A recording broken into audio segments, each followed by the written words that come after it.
السلام عليكم ورحمة الله وبركاته.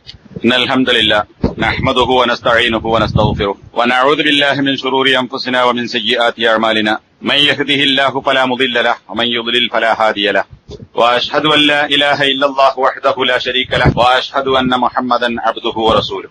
يا أيها الذين آمنوا اتقوا الله حق تقاته ولا تموتن إلا وأنتم مسلمون. أما بعد فإن خير الحديث كتاب الله وخير الهدي هدي محمد صلى الله عليه وسلم وشر الأمور محدثاتها وكل محدثة بدعة وكل بدعة ضلالة وكل ضلالة في النار. സഹോദരന്മാരെ, സഹോദരികളെ, സത്യവിശ്വാസികളെ, അള്ളാഹുവിന്റെ മഹത്തായ അനുഗ്രഹത്താൽ അള്ളാഹുവിന്റെ ഭവനത്തിൽ ദീൻ പഠിക്കാൻ വേണ്ടി ഒരുമിച്ചുകൂടി ഇരിക്കുകയാണ് നമ്മൾ. അള്ളാഹുവിന്റെ ദീൻ പഠിക്കുക എന്നുള്ളത് വ്യക്തിപരമായ ഒരു ബാധ്യതയാണ് എന്ന് മനസ്സിലാക്കിക്കൊണ്ട് ആ ഒരു നിയ്യത്തോടുകൂടി അള്ളാഹുവിന്റെ വജ്ഹ് ആഗ്രഹിച്ചുകൊണ്ട് ദീൻ പഠിക്കുവാനും അതനുസരിച്ച് പ്രവർത്തിക്കുവാനുമുള്ള ലക്ഷ്യത്തോടും ഉദ്ദേശ ശുദ്ധിയോടും കൂടി ഇരിക്കേണ്ടതുണ്ട്. അള്ളാഹു നമ്മുടെ ഈ ഇരുത്തവും ഇതിൽ നിന്ന് ലഭിക്കുന്ന അറിവുകളും ശരിയായ ഒരു സത്യവിശ്വാസിയായി ജീവിക്കുവാൻ വെളിച്ചം നൽകുന്ന ഒരു ഇരുത്തമായി മാറട്ടെ എന്ന് ദുആ ചെയ്യുകയാണ്. എന്നോട് സംസാരിക്കാൻ വേണ്ടി നിർദ്ദേശിച്ചിട്ടുള്ളത് തൗഹീദും ശിർക്കും ഇതുമായി ബന്ധപ്പെട്ട കാര്യമാണ്. ഒരുപാട് കാര്യങ്ങൾ പറയേണ്ടുന്ന ഒരു വിഷയമാണ് എന്ന് നമുക്കെല്ലാവർക്കും അറിയാം. ചുരുങ്ങിയ സമയത്തിനുള്ളിൽ ചില വിഷയങ്ങൾ സൂചിപ്പിക്കാനാണ് ശ്രമിക്കുന്നത്. തൗഹീദിന്റെ പ്രാധാന്യം പരിശോധിക്കുമ്പോൾ ഒരു മുസ്ലിമിനെ സംബന്ധിച്ചിടത്തോളം ഏറ്റവും അനിവാര്യമായ, അടിസ്ഥാനപരമായി മനസ്സിലാക്കേണ്ടുന്ന മർമ്മപ്രധാനമായ ഒരു കാര്യമാണ് എന്നുള്ളതാണ്. അള്ളാഹുവിന്റെ വചനങ്ങളും നബി സല്ലല്ലാഹു അലൈഹി വസല്ലമയുടെ ഹദീസുകളും പരിശോധിക്കുമ്പോൾ ഈ ഒരു പ്രാധാന്യം നമുക്ക് മനസ്സിലാക്കാൻ സാധിക്കും. ഞാനത് വിശദമായി പറയാതെ അതിന്റെ ചില പോയിന്റുകൾ മാത്രം സൂചിപ്പിക്കുകയാണ്. എന്നിട്ട് വിഷയത്തിലേക്ക് കടക്കാം.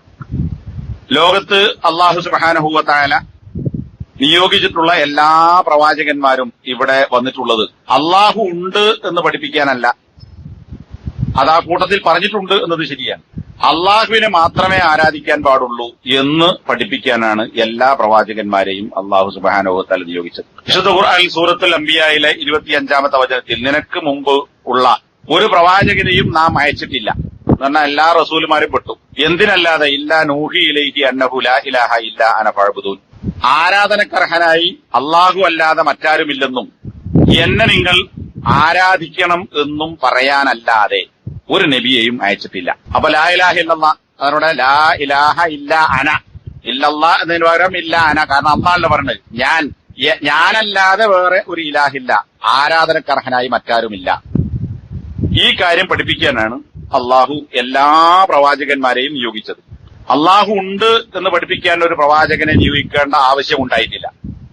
കാരണം അള്ളാഹുവിനെ അംഗീകരിക്കുന്ന ആളുകളായിരുന്നു ലോകത്തുള്ള ഭൂരിഭാഗം. ഇന്നും അങ്ങനെയാണ്, എക്കാലത്തും അങ്ങനെയായിരുന്നു. സൂറത്ത് ഷൂറയിലെ 13-ാമത്തെ വചനത്തിലും ഈ കാര്യം നമുക്ക് കാണാം. നബി സല്ലല്ലാഹു അലൈഹി വസല്ലമയുടെ അടുക്കൽ ജിബ്രീൽ അലൈഹി സ്വലാത്തു വസ്സലാം വന്നുകൊണ്ട് ഇസ്ലാമിന്റെ അടിസ്ഥാന കാര്യങ്ങൾ പഠിപ്പിക്കുകയുണ്ടായി. ഹദീസ് ജിബ്രീലിന്റെ ഹദീസ് എന്ന പേരിലാണ് ആ ഹദീസ് പ്രസിദ്ധമായത്. നബിയുടെ അടുക്കൽ വന്ന് നബി സല്ലല്ലാഹു അലൈഹി വസല്ലമയോട് ജിബ്രീൽ നബിയോട് അങ്ങോട്ട് ചോദിക്കുകയാണ്. മറുപടിയും അതിൽ നമുക്ക് കാണാൻ സാധിക്കും എന്താണ് ഈമാൻ. അതിൽ ഈമാൻ കാര്യങ്ങൾ വിശദീകരിക്കുന്നു. ഈമാൻ കാര്യങ്ങൾ ഒന്നാമത്തെ എന്താ? അള്ളാഹുവിൽ വിശ്വസിക്കുക എന്നാണ്. അള്ളാഹുവിൽ വിശ്വസിക്കുക എന്ന് പറഞ്ഞാൽ അള്ളാഹു ഉണ്ട് എന്ന വിശ്വാസം മാത്രമല്ല, അള്ളാഹു ഉണ്ട്, അവനെ മാത്രമേ ആരാധിക്കാൻ പാടുള്ളൂ, അവനിൽ മറ്റാരെയും പങ്കുചേർക്കാൻ പാടില്ല. ഇതാണ് ഈമാൻ കാര്യത്തിൽ ഒന്നാമതായി പഠിപ്പിച്ചത്.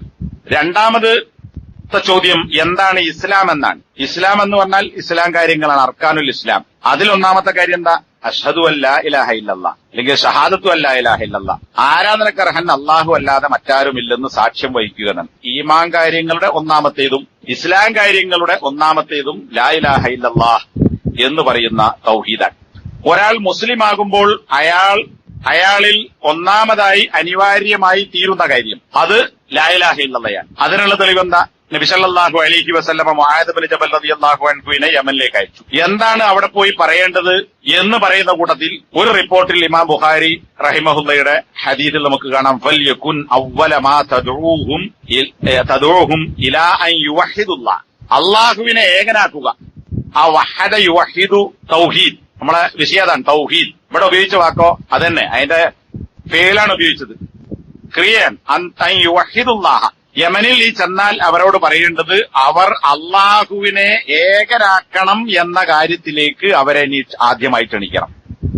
അപ്പൊ എന്താണ് ഒന്നാമതായി ജനങ്ങളോട് ആവശ്യപ്പെടേണ്ടത്? അതും മറ്റൊരു റിവായത്ത് നമുക്ക് കാണാം, ഫൽയകുൻ അവ്വല മാ തദഊഹും ഇലൈഹി ഇബാദത്തുല്ലാഹ്, അള്ളാഹുവിനെ ആരാധിക്കുക എന്നതിലേക്കാണ് അവരെ നീ ആദ്യമായി ക്ഷണിക്കേണ്ടത്. അപ്പൊ ഒരു മുസ്ലിമിനെ ആദ്യമായി ക്ഷണിക്കേണ്ടത് ലാ ഇലാഹ എന്നതിലേക്കാണ്. ഒരാൾ മുസ്ലിം ആയാൽ ആദ്യം പ്രാവർത്തികമാക്കി അയാൾ മുസ്ലിം ആകാനുള്ള ഒന്നാമത്തെ പടി അള്ളാഹുവിനെ മാത്രം ആരാധിക്കുക, മറ്റുള്ളവരെ എല്ലാം ഒഴിവാക്കുക എന്നതാണ്. അലി റളിയല്ലാഹു അൻഹുവിനെ ഖൈബറിലെ ജൂതന്മാരുടെ അടുക്കലേക്ക് നബി സല്ലല്ലാഹു അലൈഹി വസല്ലം അയച്ചു. ഇത് നബി പറഞ്ഞു, നീ അവരുടെ താമസ സ്ഥലം, അവരുടെ മുറ്റം എന്ന ആ കേന്ദ്രം വരെ നീ പോവുക. അവിടെ എത്തിയാൽ ദുമ്മ ദുഉഹും ഇലൽ ഇസ്ലാം, അവരെ നീ ക്ഷണിക്കേണ്ടത് ഇസ്ലാമിലേക്കാണ്. ഇസ്ലാം എന്ന് പറഞ്ഞാൽ നേരത്തെ പറഞ്ഞ ഈമാനും ഇസ്ലാം കൂടി ഉൾപ്പെട്ടതാണ്.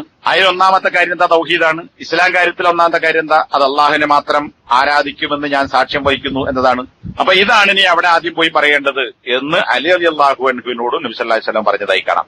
മരിച്ച് ഖബറിലെത്തിയാൽ ഒന്നാമത്തെ ചോദ്യം, ദുനിയാവിൽ ആദ്യം ഒരു മുസ്ലിം നടപ്പിലാക്കേണ്ടുന്ന ലാ ഇലാഹ ഇല്ലല്ലാഹ് എന്ന കാര്യം നിർവഹിച്ചിട്ടുണ്ടോ എന്നതാണ്. ഖബറിലെ ചോദ്യങ്ങൾ നമുക്കറിയാം, ഹദീസിൽ വന്നത് 3 ചോദ്യങ്ങളാണ്. നമ്മുടെ നാട്ടിൽ ചില ആളുകൾ പറയുന്ന വേറെ ചില ചോദ്യങ്ങളുണ്ട്, അതൊന്നും ഹദീസിലില്ല. ഹദീസിലുള്ള ചോദ്യങ്ങളിൽ ഒന്നാമത്തെ ചോദ്യം മൻ റബ്ബുക ഫയഖൂലു റബ്ബി അല്ലാഹ്, നിന്റെ റബ്ബാരാണ് എന്നാണ് ഖബറിൽ മലക്കുകൾ ചോദിക്കുക. എന്റെ റബ്ബ് അല്ലാഹു ആകുന്നു എന്ന് ഉത്തരം പറയണം. എന്തുകൊണ്ടാണ് അത് ഒന്നാമത്തെ ചോദ്യമായത്? ഒന്നാമതായി ഒരു മുസ്ലിം പഠിക്കേണ്ടത് ലാ ഇലാഹ ഇല്ലല്ലാഹയാണ്. ഒന്നാമതായി ഒരു മുസ്ലിം പ്രാവർത്തികമാക്കേണ്ടത് ലാ ഇലാഹ ഇല്ലല്ലാഹയാണ്. അതാണ് മർമ്മപ്രധാനമായ ഒന്നാമത്തെ കാര്യം എന്നുള്ളത് കൊണ്ട് ഖബറിലെ ഒന്നാമത്തെ ചോദ്യവും ആ റബ്ബിനെ സംബന്ധിച്ചാണ്.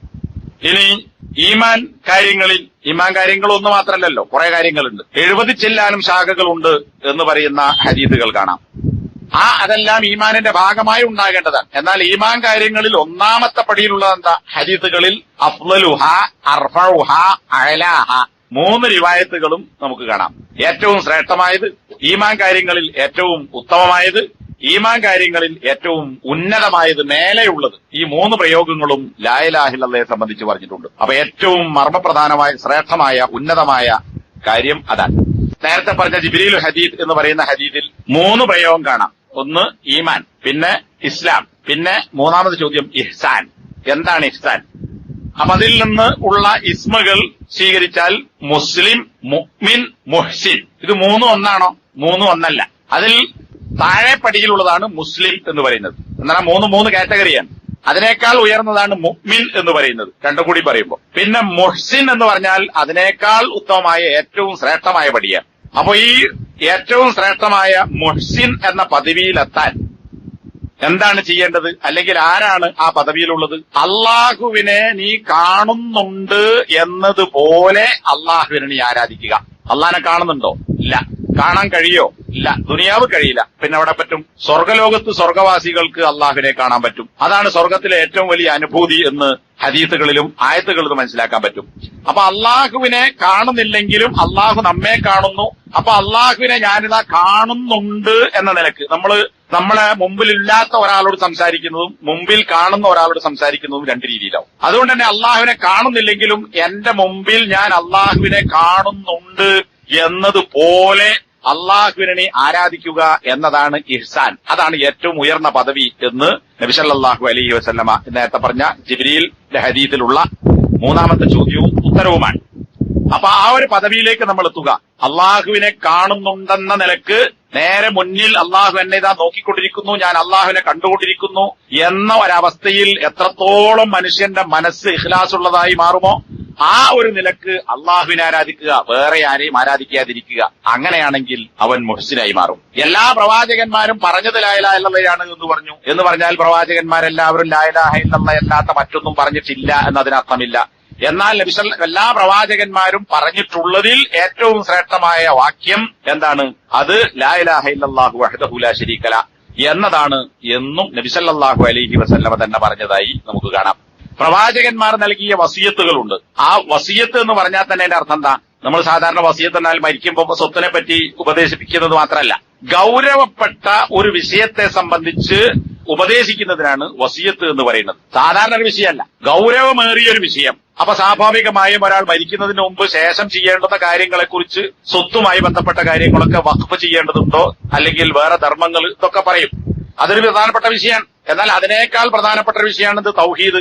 അതുകൊണ്ട് തന്നെ പ്രവാചകന്മാർ നൽകിയ ഏറ്റവും ശക്തമായ ഉപദേശം എന്ന് പറയുന്നത് അത് ലാ ഇലാഹ ഇല്ലല്ലാഹയെ സംബന്ധിച്ചാകുന്നു എന്ന് കാണാൻ പറ്റും. ഇമാം അഹ്മദും ഇമാം ബുഖാരിയും റഹിമഹുമുള്ള അവരൊക്കെ ഉദ്ധരിച്ചിട്ടുള്ള ഹദീസിൽ കാണാൻ നൂഹ് നബി സ്വല്ലല്ലാഹു അലൈഹി വസല്ലം അദ്ദേഹം നൽകിയിട്ടുള്ള മകനോട് നൽകിയ ഉപദേശം അത് എപ്പോഴാ മരണസമയത്ത് എന്താണ് മകനോട് പറഞ്ഞത്? എന്നോട് ഞാൻ രണ്ട് കാര്യം പറയും, രണ്ട് വസിയത്ത്. ഒന്നാമത്തെ വസിയത്ത് ആമുറുക ബിലാ ഇലാഹ ഇല്ലല്ലാഹ്. ഏത് നൂഹ് നബിന്റെ കപ്പലിൽ കയറാതെ മരിച്ചുപോയ കാഫറിനെ കുറിച്ചല്ല പറയുന്നത്. ജീവിച്ചിരിക്കുന്ന മക്കളോട് മരണസമയത്ത് നൂഹ് നബി പറയുന്നത് ലാ ഇലാഹ ഇല്ലല്ലാഹ് എന്ന കാര്യം നിന്നോട് ഞാനിതാ വസിയത്ത് ചെയ്യുന്നു എന്നാണ്. അതുപോലെ തന്നെ യാക്കൂബ് നബി, ഇബ്രാഹിം നബി അലൈഹി സ്വലാത്തു വസ്സലാം, യാക്കൂബ് നബി അലൈഹി സ്വലാത്തു വസ്സലാം ഇവരൊക്കെ വസിയത്ത് ചെയ്ത കാര്യവും ഖുർആൻ ഉണർത്തിയിട്ടുണ്ട്. അവിടെയും ലാ ഇലാഹ ഇല്ലല്ലാഹയെ സംബന്ധിച്ചാണ്. യാക്കൂബ് അലൈഹി സ്വലാത്തു വസ്സലാമിന്റെ അവസാനത്തെ വാചകം അവിടെയും ഖുർആൻ പറഞ്ഞത് യാക്കൂബ് നബിക്ക് മരണം ഹാജരായപ്പോൾ അദ്ദേഹത്തിന്റെ മക്കളോട് എന്തു പറഞ്ഞു എന്നതിന് നിങ്ങൾ അവിടെ സാക്ഷികളായി ഉണ്ടായിരുന്നുവോ എന്ന് ലാ ഇലാഹ ഇല്ലല്ലാഹയെ നിഷേധിച്ച ആളുകളോട് അള്ളാഹു ചോദിക്കുന്നുണ്ട്.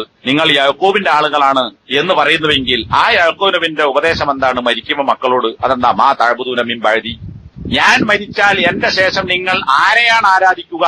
അത് അള്ളാഹുവിനെ തന്നെയാണോ അല്ലയോ എന്നതിനെ സംബന്ധിച്ചുള്ള ചോദ്യവും മറുപടിയിലൂടെയുമുള്ള ഒരു വസിയത്താണ് യാക്കൂബ് അലൈഹി സ്വലാത്തു വസ്സലാം തന്റെ മക്കൾക്ക് നൽകിയത് എന്ന് സൂറത്തുൽ ബഖറയിലെ 133-ാമത്തെ ആയത്തിൽ കാണാൻ സാധിക്കും. പ്രവാചകന്മാരെല്ലാം തൗഹീദ് എന്തുകൊണ്ട് പറഞ്ഞു എന്നുള്ളത് ആയിഷ റളിയല്ലാഹു അൻഹയിൽ നിന്ന് ഉദ്ധരിക്കപ്പെടുന്ന ഇമാം ബുഖാരി റഹിമഹുല്ല ഉദ്ധരിച്ചിട്ടുള്ള ഹദീസിൽ നമുക്ക് കാണാം. ആയിഷ റളിയല്ലാഹു അൻഹയുടെ അടുക്കൽ ഇറാഖുകാരനായ ഒരാൾ വന്നുകൊണ്ട് മുസ്ഹഫുമായി ബന്ധപ്പെട്ട ചില കാര്യങ്ങൾ ചോദിക്കുകയാണ്. നിങ്ങൾ ഏത് ഖുർആനിലാണ് ഓതുന്നത്, അതൊന്ന് എനിക്ക് കാണിച്ചു തരുമോ എന്നൊക്കെ ചോദിച്ച്, എന്തിനാണ് നീ അത് ചോദിക്കുന്നത്, നിനക്കെന്താ അതുകൊണ്ടുള്ള കാര്യം എന്നൊക്കെ ചോദിച്ചതിന് ശേഷം ആയിഷ റളിയല്ലാഹു അൻഹ പറയുകയാണ്, വിശുദ്ധ ഖുർആനിൽ നിന്ന് ആദ്യമായി അവതരിച്ചത് അൽ മുഫസ്സൽ, ഖുർആന്റെ ആയത്തുകളുടെ എണ്ണവും സൂറത്തുകളുടെ ദൈർഘ്യവും പരിഗണിച്ചുകൊണ്ട് 3 തരമായി വിശുദ്ധ ഖുർആനിലെ സൂറത്തുകളെ പണ്ഡിതന്മാർ വിഭജിച്ചിട്ടുണ്ട്. അതിൽപ്പെട്ട മുഫസ്സൽ എന്ന് പറയുന്ന അധികം നീളമില്ലാത്ത ചെറിയ ചെറിയ ധാരാളം ആയത്തുകൾ ഉൾക്കൊള്ളുന്ന ഖുർആനിന്റെ അവസാന ഭാഗങ്ങളിൽ കാണുന്ന സൂറത്തുകളാണ് ആദ്യഘട്ടത്തിൽ അവതരിച്ചത്. അതാണ് ജനങ്ങളോട് ആദ്യം പറഞ്ഞത്. കാരണം അതിലെന്താ ഉള്ളത്? ലാ ഇലാഹ ഇല്ലല്ലാഹുണ്ട്, ശിർക്ക് ചെയ്യാൻ പാടില്ലെന്ന കാര്യമുണ്ട്. അതോടൊപ്പം ആ വിശ്വാസം ശക്തിപ്പെടുവാൻ സ്വർഗ നരകങ്ങളെ സംബന്ധിച്ച പ്രസ്താവനയുണ്ട്. ഇതൊക്കെ മനസ്സിലാക്കിയതിന് ശേഷമാണ് വിശുദ്ധ ഖുർആനിൽ എന്ത് ചെയ്യണമെന്ന കൽപ്പനകളും എന്ത് ചെയ്യരുതെന്ന വിലക്കുകളും ഉണ്ടായത്. കള്ളു കുടിക്കരുത്, വ്യഭിചരിക്കരുത്, ഇതൊക്കെ ഈ ഹദീസിൽ എടുത്തു പറയുന്നുണ്ട്. അപ്പോ ആദ്യം ഒരാൾ നന്നാകണമെങ്കിൽ ജനങ്ങളെ കൊണ്ടുവരേണ്ടത് നീ കള്ളു കുടിക്കരുതെന്നോ വ്യഭിചരിക്കരുതെന്നോ അല്ലെങ്കിൽ കൈക്കൂലി വാങ്ങാൻ പാടില്ലെന്നോ അല്ലെങ്കിൽ നീ ഇതിലേക്ക് വരണം, എന്താണ് അങ്ങനെ പോകുന്നത്, നല്ല സ്വഭാവക്കാരനാകണം എന്നൊന്നല്ല പറയേണ്ടത്. ആദ്യം ഒരാളോട് അയാളുടെ എല്ലാ ദുസ്വഭാവങ്ങളും മാറാൻ ഏറ്റവും വലിയ തിന്മയായ ശിർക്കിനെ ഒഴിവാക്കി ഏറ്റവും വലിയ നന്മയായ തൗഹീദിനെ ഉൾക്കൊള്ളാൻ വേണ്ടി പ്രബോധനം ചെയ്യുക എന്നതാണ്. അപ്പൊ പ്രബോധനത്തിന്റെ ഒന്നാമത്തെ പടിയും നേരത്തെ മുആദ് റളിയല്ലാഹു അൻഹുവിനോട് കൽപ്പിച്ച ഹദീസിൽ സൂചിച്ചതുപോലെ അവ്വലമായ കൂൻ, ആദ്യം ഉണ്ടാകേണ്ടത് പ്രവാചകന്മാർ നിർവഹിച്ച പ്രബോധനത്തിന്റെ ക്രമം എന്ന് പറയുന്നത് ആദ്യം ലാ ഇലാഹ ഇല്ലല്ലാഹയിലേക്ക് ജനങ്ങളെ ക്ഷണിക്കുക എന്നതാണ്. അതുകൊണ്ട് തന്നെ ചില ആളുകൾക്ക്, നമ്മുടെ നാട്ടിൽ മാത്രമല്ല പലയിടത്തും പല ആളുകൾക്ക് എന്തിനാണ് തൗഹീദ് ഇങ്ങനെ പറയുന്നത്, നമ്മുടെ നാട്ടിൽ അങ്ങനെ ചോദിച്ചവരുണ്ട്. തൗഹീദിന്റെ കാലം കഴിഞ്ഞു, അല്ലെങ്കിൽ എല്ലാ തൗഹീദൊക്കെ ഏകദേശം ആളുകൾ ഉൾക്കൊണ്ടു, അതുകൊണ്ട് ഇനി ഇസ്ലാഹിന്റെ കാലമാണ്, തൗഹീദ് ഉൾക്കൊണ്ട ആളുകളെ നന്നാക്കുകയാണ് ചെയ്യേണ്ടത്, ഇനി അതിന്റെ പണിയാണ് എടുക്കേണ്ടത്. തൽക്കാലം ഈ തൗഹീദ് പറയലും ശിർക്കിന് എതിർക്കലും മാലപ്പാട്ടുകളുടെ ശിർക്ക് പറഞ്ഞ് വിമർശിക്കലുമൊന്നും ആവശ്യമില്ല. ഈ തൗഹീദ് സ്വീകരിച്ച ആളുകളെ നന്നാക്കിയെടുക്കലാണ് അത് എന്ന ഒരു വാദം ഉന്നയിച്ച ആളുകളുണ്ടായിരുന്നു. ഇപ്പോഴും അത്തരം ആളുകൾക്ക് അതേ വാദങ്ങളുണ്ട്. എന്നാൽ ഒരു കാലഘട്ടത്തിലും തൗഹീദ് പറയുന്നത് നിർത്താൻ പറ്റില്ല എന്നാണ് പ്രവാചകന്മാരുടെ ചരിത്രങ്ങൾ പരിശോധിച്ചാൽ. ഇപ്പൊ നൂഹ് നബിന്റെ ചരിത്രമൊക്കെ അതിന് ഉദാഹരണമാണ്. നൂഹ് നബി എന്നല്ല, എല്ലാ നബിമാരും പ്രവാചകന്മാരായി നിയോഗിക്കപ്പെട്ടത് മുതൽ മരണം വരെ അവർ തൗഹീദ് പറഞ്ഞുകൂടിയിട്ടുണ്ട്. നബി സല്ലല്ലാഹു അലൈഹി വസല്ലമയുടെ മരണത്തിന്റെ മുന്നേയുള്ള ഒരാഴ്ച കാലം നീണ്ടു നിൽക്കുന്ന ശക്തമായ പനിയും അതികഠിനമായ തലവേദനയും കൊണ്ട് വ്യത്യസ്തമായ കിണറുകളിലെ വെള്ളം ഉപയോഗിച്ചുകൊണ്ട് ഭാര്യമാരോട് കുളിപ്പിക്കാൻ വേണ്ടി ആവശ്യപ്പെടുകയും അങ്ങനെ പനിക്ക് മരുന്നായി വിവിധ കിണറുകളിലെ വെള്ളം ഉപയോഗിച്ച് കുളിച്ച് പള്ളിയിൽ പോകാൻ പോലും, പള്ളി എന്ന് പറഞ്ഞാൽ അപ്പുറത്തല്ല, ഈ വാതിൽ കടന്ന അപ്പുറത്ത്, അല്ലെങ്കിൽ അവിടെ ആ വാതിൽ ഇങ്ങോട്ട് കടന്ന ഇതുപോലെ പള്ളിയാണ്, അപ്പുറത്ത് നബിന്റെ വീടാണ്, വാതിൽ ഇങ്ങോട്ട് കടന്ന പള്ളിയായി. ആ ഒരു വാതിൽ കടന്ന് പള്ളിയിലേക്ക് ജമാഅത്തിന് പോകാൻ പോലും പറ്റാത്ത സന്ദർഭങ്ങളിലും ശക്തമായ തലവേദന കാരണത്താൽ തലയിൽ തുണി കൊണ്ട് വരിഞ്ഞു കെട്ടിയ സന്ദർഭത്തിലും ആ ദിവസങ്ങളിലൊക്കെ നബി നടത്തിയ ഉപദേശങ്ങളിൽ ഏറ്റവും പ്രധാനപ്പെട്ട ഉപദേശം തൗഹീദിനെ സംബന്ധിച്ചാണ്, ശിർക്കിനെ സംബന്ധിച്ച് താക്കീതാണ്. അതുപോലെ എത്യോപ്യയിൽ തന്റെ ഭാര്യമാർ കണ്ട കാഴ്ചകളെക്കുറിച്ച് കണ്ടിട്ടുള്ള ചർച്ചിലെ കാര്യങ്ങളെക്കുറിച്ച് പറഞ്ഞുകൊണ്ട് നിങ്ങൾ അവരെ പോലെയാകരുത്, ശിർക്കിലേക്ക് പോകരുത്, എന്റെ ഖബറ് നിങ്ങൾ ആരാധിക്കുന്ന ഇടമാക്കരുത് എന്ന് അവരോട് ഉപദേശിക്കുകയും അള്ളാഹുവിനോട് അതിൽ നിന്ന് രക്ഷയ്ക്ക് വേണ്ടി പ്രാർത്ഥിക്കുകയും ചെയ്യുന്ന കാര്യങ്ങൾ നബിയുടെ മരണത്തിന്റെ തൊട്ടു മുന്നേ പോലും കാണാം. ഇതാരോടെ പറയുന്നത്? തൗഹീദൊക്കെ സ്വീകരിച്ച് ഞങ്ങളുടെ നാടും സമ്പാദ്യവും എല്ലാം അള്ളാഹുവിന്റെ മാർഗത്തിൽ ഒഴിവാക്കിപ്പോന്ന, കുടുംബത്തെ കൈയൊഴിക്കേണ്ടി വന്നവർ ഒഴിവാക്കിപ്പോന്ന അള്ളാഹുവിന്റെ മാർഗത്തിൽ മരിക്കാൻ തയ്യാറായി നബിയോടൊപ്പം നിന്ന സഹാബത്തിനോടാണ് ഇത് പറയുന്നത്. അപ്പൊ തൗഹീദ് പറയുക, ശിർക്കിനെ ജനങ്ങൾക്ക് എന്താണെന്ന് പഠിപ്പിച്ചു കൊടുക്കുക, എന്തിന് അതിൽ നിന്ന് ഒഴിവായി ശുദ്ധമായ മുസ്ലിങ്ങളായി ജീവിക്കാൻ വേണ്ടി. അതുകൊണ്ട് തന്നെ ഇത് വളരെ പ്രധാനപ്പെട്ട ഒരു വിഷയമാണ്, എപ്പോഴും പറഞ്ഞുകൊണ്ടിരിക്കേണ്ടതാണ്, എപ്പോഴും നമ്മൾ ഓർത്തുകൊണ്ടിരിക്കേണ്ടതാണ്, ഒരു സമയത്തും നിർത്തിവെക്കാവുന്ന ഒരു കാര്യമല്ല എന്നതും നമ്മൾ മനസ്സിലാക്കേണ്ടതുണ്ട്. നബി സല്ലല്ലാഹു അലൈഹി വസല്ലമയുടെ ജീവിതത്തിൽ പ്രബോധനത്തിന്റെ തുടക്കം തന്നെ ഇഖ്റ ബിസ്മിൽ എന്താണ് തൗഹീദുണ്ട്. അവിടുന്ന് ഇങ്ങോട്ടുള്ള എല്ലാ അധ്യായങ്ങളും ഇറങ്ങുമ്പോഴും തൗഹീദ് അതിൽ ഉൾക്കൊണ്ടിട്ടുണ്ട്. ശിർക്കിനോടുള്ള എതിർപ്പുകളും അതിനെ സംബന്ധിച്ചുള്ള താക്കീതുകളുമുണ്ട്.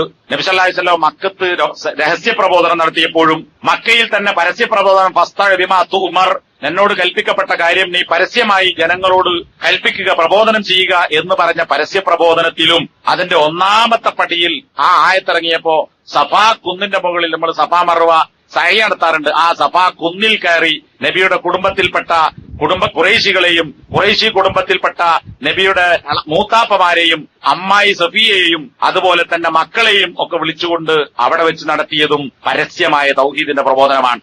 പിന്നെ ഖുറൈശികളുടെ പീഡനം വർദ്ധിച്ചപ്പോഴും ഹിജ്റക്ക് മുമ്പും നബി സല്ലല്ലാഹു അലൈഹി വസല്ലം തൗഹീദ് പറയൽ നിർത്തിവെച്ചിട്ടില്ല. മദീനയിലെത്തി ഹിജ്റ 5-ാം കൊല്ലം ഖന്തഖ് യുദ്ധം ഉണ്ടാകുന്നതുവരെ, അതുവരെ ജൂതന്മാരുമായുള്ള കുറെ പ്രശ്നങ്ങളുണ്ടായിരുന്നു, യുദ്ധങ്ങളുണ്ടായിരുന്നു. അതിനിടയ്ക്ക് ബദറും ഉഹുദും ഉണ്ടായി. അപ്പോഴും നബി സല്ലല്ലാഹു അലൈഹി വസല്ലം തൗഹീദ് പ്രബോധനം നിർത്തിവെച്ചിട്ടില്ല. പിന്നീട് ഹുദൈബിയ സന്ധി ഉണ്ടായി, അൽ ഫത്ഹ് എന്ന് ഖുർആൻ വിശേഷിപ്പിച്ച ഹുദൈബിയ സന്ധി. അടുത്ത വർഷം മക്കം ഫത്ഹ് ഉണ്ടായി. ഇസ്ലാമിന് സൗദി അറേബ്യ കീഴ്പ്പെട്ടു. മറ്റു നാടുകളിലുള്ള ആളുകൾ ഇസ്ലാമിനെ പഠിക്കാൻ വേണ്ടി മദീനയിലേക്ക് നബിന്റെ അടുക്കലേക്ക് വരാൻ തുടങ്ങി. അപ്പോഴും നബി തൗഹീദി പ്രബോധനം നിർത്തിവെച്ചിട്ടില്ല. ഇനി രാജ്യം എനിക്ക് കീഴ്പ്പെട്ടിരിക്കുന്നു, വിജയമുണ്ടായിരിക്കുന്നു, മക്ക കൂടി കീഴ്പ്പെട്ടിരിക്കുന്നു, ഇനി ഞാൻ തൗഹീദല്ല ഇസ്ലാഹ് നടത്തട്ടെ എന്ന് നബി സല്ലല്ലാഹു അലൈഹി വസല്ലം തീരുമാനിച്ചിട്ടില്ല. അപ്പോഴും നേരത്തെ സൂചിപ്പിച്ചതുപോലെ മരിക്കുന്ന ദിവസം പോലും, അതുപോലെ തന്നെ വിജയമുണ്ടായപ്പോൾ തൊട്ടടുത്ത രാജ്യത്തിലെ ഭരണാധികാരികൾക്ക്, റോമൻ ചക്രവർത്തിമാർക്കും പേർഷ്യൻ ചക്രവർത്തിമാർക്കും എത്യോപ്യയിലെ രാജാവിനും ഈജിപ്തിലെ മുഖൌക്കിസിനും ഇങ്ങനെ തുടങ്ങി സമീപ പ്രദേശങ്ങളിലെ രാഷ്ട്രത്തലവന്മാർക്ക് വരെ അന്ന് ഇന്നത്തെ പോലെ SMS ഇല്ല, നെറ്റില്ല, ടെലഗ്രാം ഇല്ല, ഇൻസ്റ്റാഗ്രാം ഇല്ല, ഇങ്ങനത്തെ സാധനങ്ങളൊന്നുമില്ല. ഒരു കത്തെഴുതി നടന്നു പോയി കൊണ്ടുപോയി കൊടുക്കാൻ, അല്ലെങ്കിൽ കുതിരപ്പുറത്തോ ഒട്ടകപ്പുറത്തോ സഞ്ചരിച്ച് കൊണ്ടുപോയി കൊടുക്കണം. നമ്മുടെ നാട്ടിൽ പണ്ട് ഉപയോഗിച്ചതുപോലെ ആഞ്ചലോട്ടക്കാരൻ അങ്ങനെ പോയി കൊണ്ടുപോയി കൊടുക്കേണ്ടുന്ന കത്താണ്. എന്നിട്ടും അങ്ങനെ കത്ത് കൊണ്ടുപോയി കൊടുക്കാനായി നബി സല്ലല്ലാഹു അലൈഹി വസല്ലമ തപാൽ ഉദ്യോഗസ്ഥരെ പോലെ കത്ത് കൊണ്ടുപോയി കൊടുക്കാൻ ആളുകളെ അയച്ചു. എങ്ങോട്ടാ ചെല്ലുന്നത്? രാജാക്കന്മാരുടെ കൊട്ടാരത്തിലേക്ക്. ഇസ്ലാമിനെ കുറിച്ച് പറഞ്ഞുകൊണ്ട് ബിസ്മില്ലയിൽ തുടങ്ങി, ഞാൻ അള്ളാഹുവിന്റെ അടിമയായ, അള്ളാഹുവിന്റെ ദൂതനായ അബ്ദുള്ളയുടെ മകൻ മുഹമ്മദ് ആകുന്നു എന്ന് ഫ്രമ്മും ടൂവും ഒക്കെ എഴുതി അടിയിൽ വിഷയം ഇന്നതാണ്. എന്താണ്? ലാ ഇലാഹ ഇല്ലല്ലാഹ് സ്വീകരിക്കണം, അസ്ലിം തസ്ലാം. ഇതെല്ലാവർക്കും അറിയാം. ഉമർ മൗലവി നമ്മുടെ നാട്ടിൽ ഖുറാഫി പുരോഹിതൻ എഴുതിയ കത്ത്, അസ്ലിം തസ്ലാം, നീ മുസ്ലിം ആവുക എങ്കിൽ നീ രക്ഷപ്പെടും എന്ന് പറഞ്ഞുകൊണ്ട് നബി സല്ലല്ലാഹു അലൈഹി വസല്ലം എഴുതിയ കത്ത്. അപ്പൊ എന്താണെന്നൊക്കെ മനസ്സിലാകുന്നത്, നബി നുബുവത്ത് കിട്ടിയത് മുതൽ മരിക്കുന്നത് വരെ ആളുകളൊക്കെ നന്നായി ഇനി തൗഹീദ് നിർത്തിവെക്കണം, അല്ലെങ്കിൽ ഇനിയിപ്പോ അങ്ങനെ പറഞ്ഞോളുന്നില്ല എന്ന് തീരുമാനിച്ചിട്ടില്ല. മറിച്ച് നബി സല്ലല്ലാഹു അലൈഹി വസല്ലമ മാത്രമല്ല എല്ലാ പ്രവാചകന്മാരും ഈ ഒരു തൗഹീദി പ്രബോധനം നിർവഹിച്ചിട്ടുണ്ട്. അപ്പൊ ഇത് ഇവിടെ ഈ നാട്ടിൽ ചെറിയ ഏതാനും ആളുകൾ ഒരുമിച്ചുകൂടി തുടങ്ങിയ ഒരു സംരംഭമാണ്. അതിന്റെ ഭാഗമായിട്ടാണ് ഈ ഒരു കൊച്ചു പള്ളി ഇവിടെ ഉണ്ടായിട്ടുള്ളത്. പള്ളിയുടെ വലുപ്പമോ അത് നിർമ്മിക്കാൻ ഉപയോഗിച്ച വസ്തുക്കളോ പ്രധാനപ്പെട്ടതല്ല. അത് ഇതുപോലുള്ളതോ ഇനി ഇതിനേക്കാൾ ചെറുത് നബിന്റെ പള്ളി എന്ന് പറഞ്ഞാൽ ഇങ്ങനെ ചുമരോ കട്ടയൊന്നുണ്ടായിരുന്നില്ല ആദ്യ കാലഘട്ടത്തിൽ. ഈ ഉപയോഗിക്കുന്നത് പോലെ തെങ്ങിന്റെ ഓലക്ക് മരക്കഷ്ണത്തിനു പകരം ഈത്തപ്പനയുടെ മട്ടലും ഈത്തപ്പനയുടെ ഓലയും ഈ വെച്ചേന്റെ അവരുടെ നാട്ടിൽ കാണുന്ന സാധനം. ഈത്തപ്പന മുറിച്ച് ഈ കോൺക്രീറ്റ് കാലിന് പകരം തെങ്ങിന്റെ മുട്ടി പോലെ ഈത്തപ്പനയുടെ മുട്ടിത്തടികൾ കൊണ്ടുവന്ന് കാലുകളാക്കി മറച്ചു കെട്ടിയ പള്ളിയാണ് നബി സല്ലല്ലാഹു അലൈഹി വസല്ലമയുടെ പള്ളി. ആ പള്ളി അള്ളാഹുവിന്റെ ദീനിന്റെ പ്രകാശം പരത്തി ഇന്ന് എവിടെ എത്തി നിൽക്കുന്നു എന്ന് നമ്മൾ മനസ്സിലാക്കണം.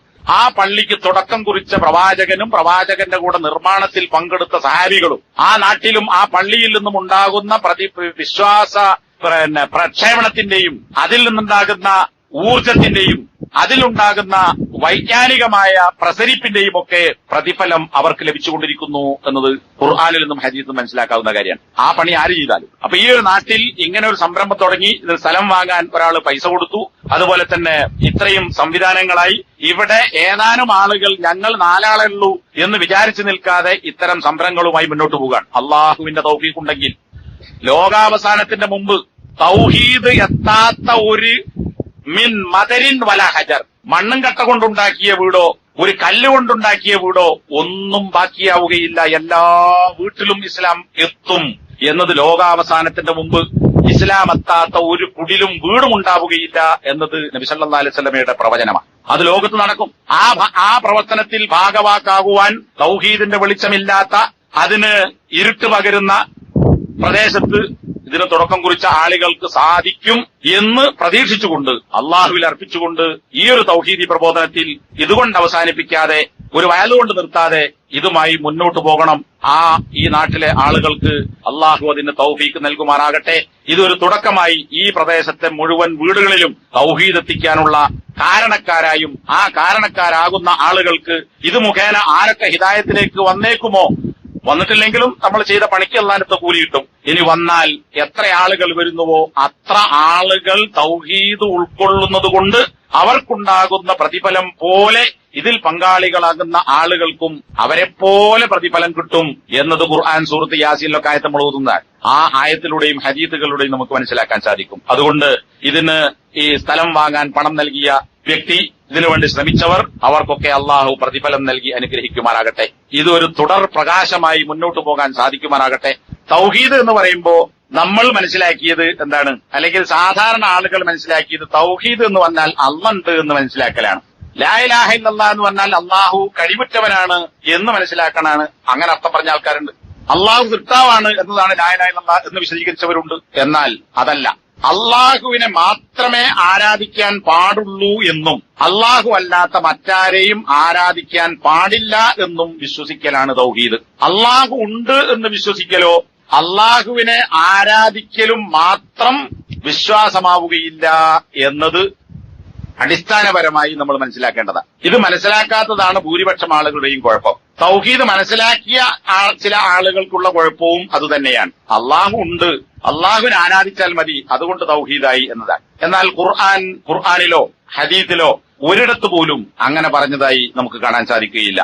അള്ളാഹു ഉണ്ട് എന്ന് വിശ്വസിക്കുകയും അള്ളാഹുവിനെ ആരാധിക്കുകയും ചെയ്തു എന്നതുകൊണ്ട് മുസ്ലിം ആകുമായിരുന്നുവെങ്കിൽ മക്കയിലെ നബി സല്ലല്ലാഹു അലൈഹി വസല്ലമ ദഅവത്ത് തുടങ്ങിയ കാലഘട്ടത്തിലെ അറബികളെല്ലാം മുസ്ലിങ്ങളാണ് എന്ന് പറയേണ്ടി വരും. കാരണം എന്താ, ഒരുപാട് കാര്യങ്ങളുണ്ട്. അവർക്ക് അള്ളാഹുവിൽ വിശ്വാസമുണ്ടായിരുന്നു എന്ന് മാത്രമല്ല, അത്യാപൽ ഘട്ടങ്ങളിൽ അള്ളാഹുവിനോട് മാത്രം ദുആ ചെയ്തവരാണ് മക്കയിലെ അറബികൾ.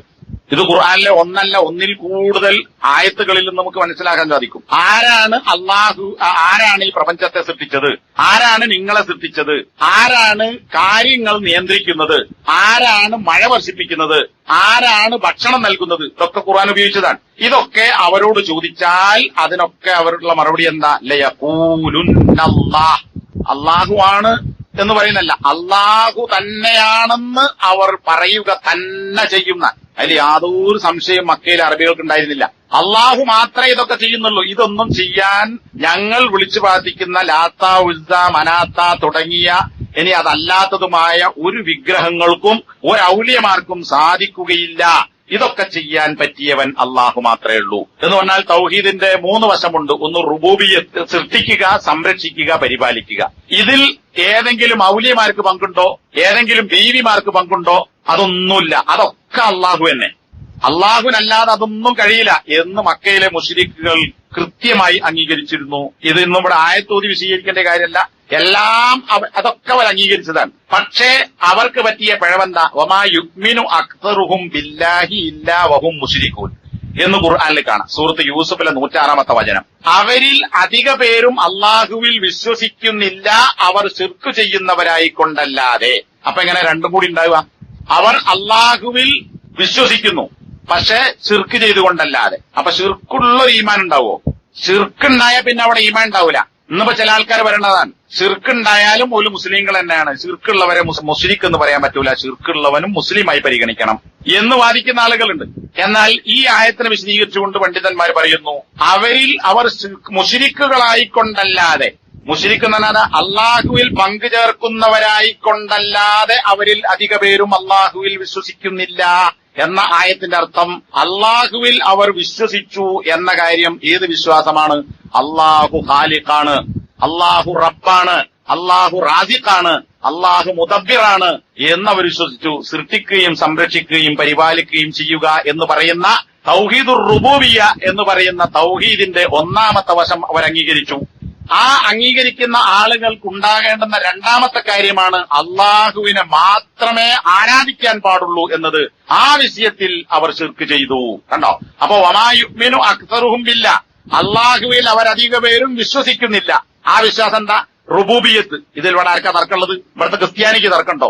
മൂന്നും കൂടിയതാണ് ഏകദൈവ വിശ്വാസം എന്ന് പറയുന്ന ക്രിസ്ത്യാനിക്ക് ഇവിടെ ഈസാ നബി വല്ലതും ഉണ്ടാക്കിയെന്ന് വിശ്വാസമുണ്ടോ? കന്യാമറിയം ഉണ്ടാക്കിയെന്ന് വിശ്വസിക്കുന്നുണ്ടോ?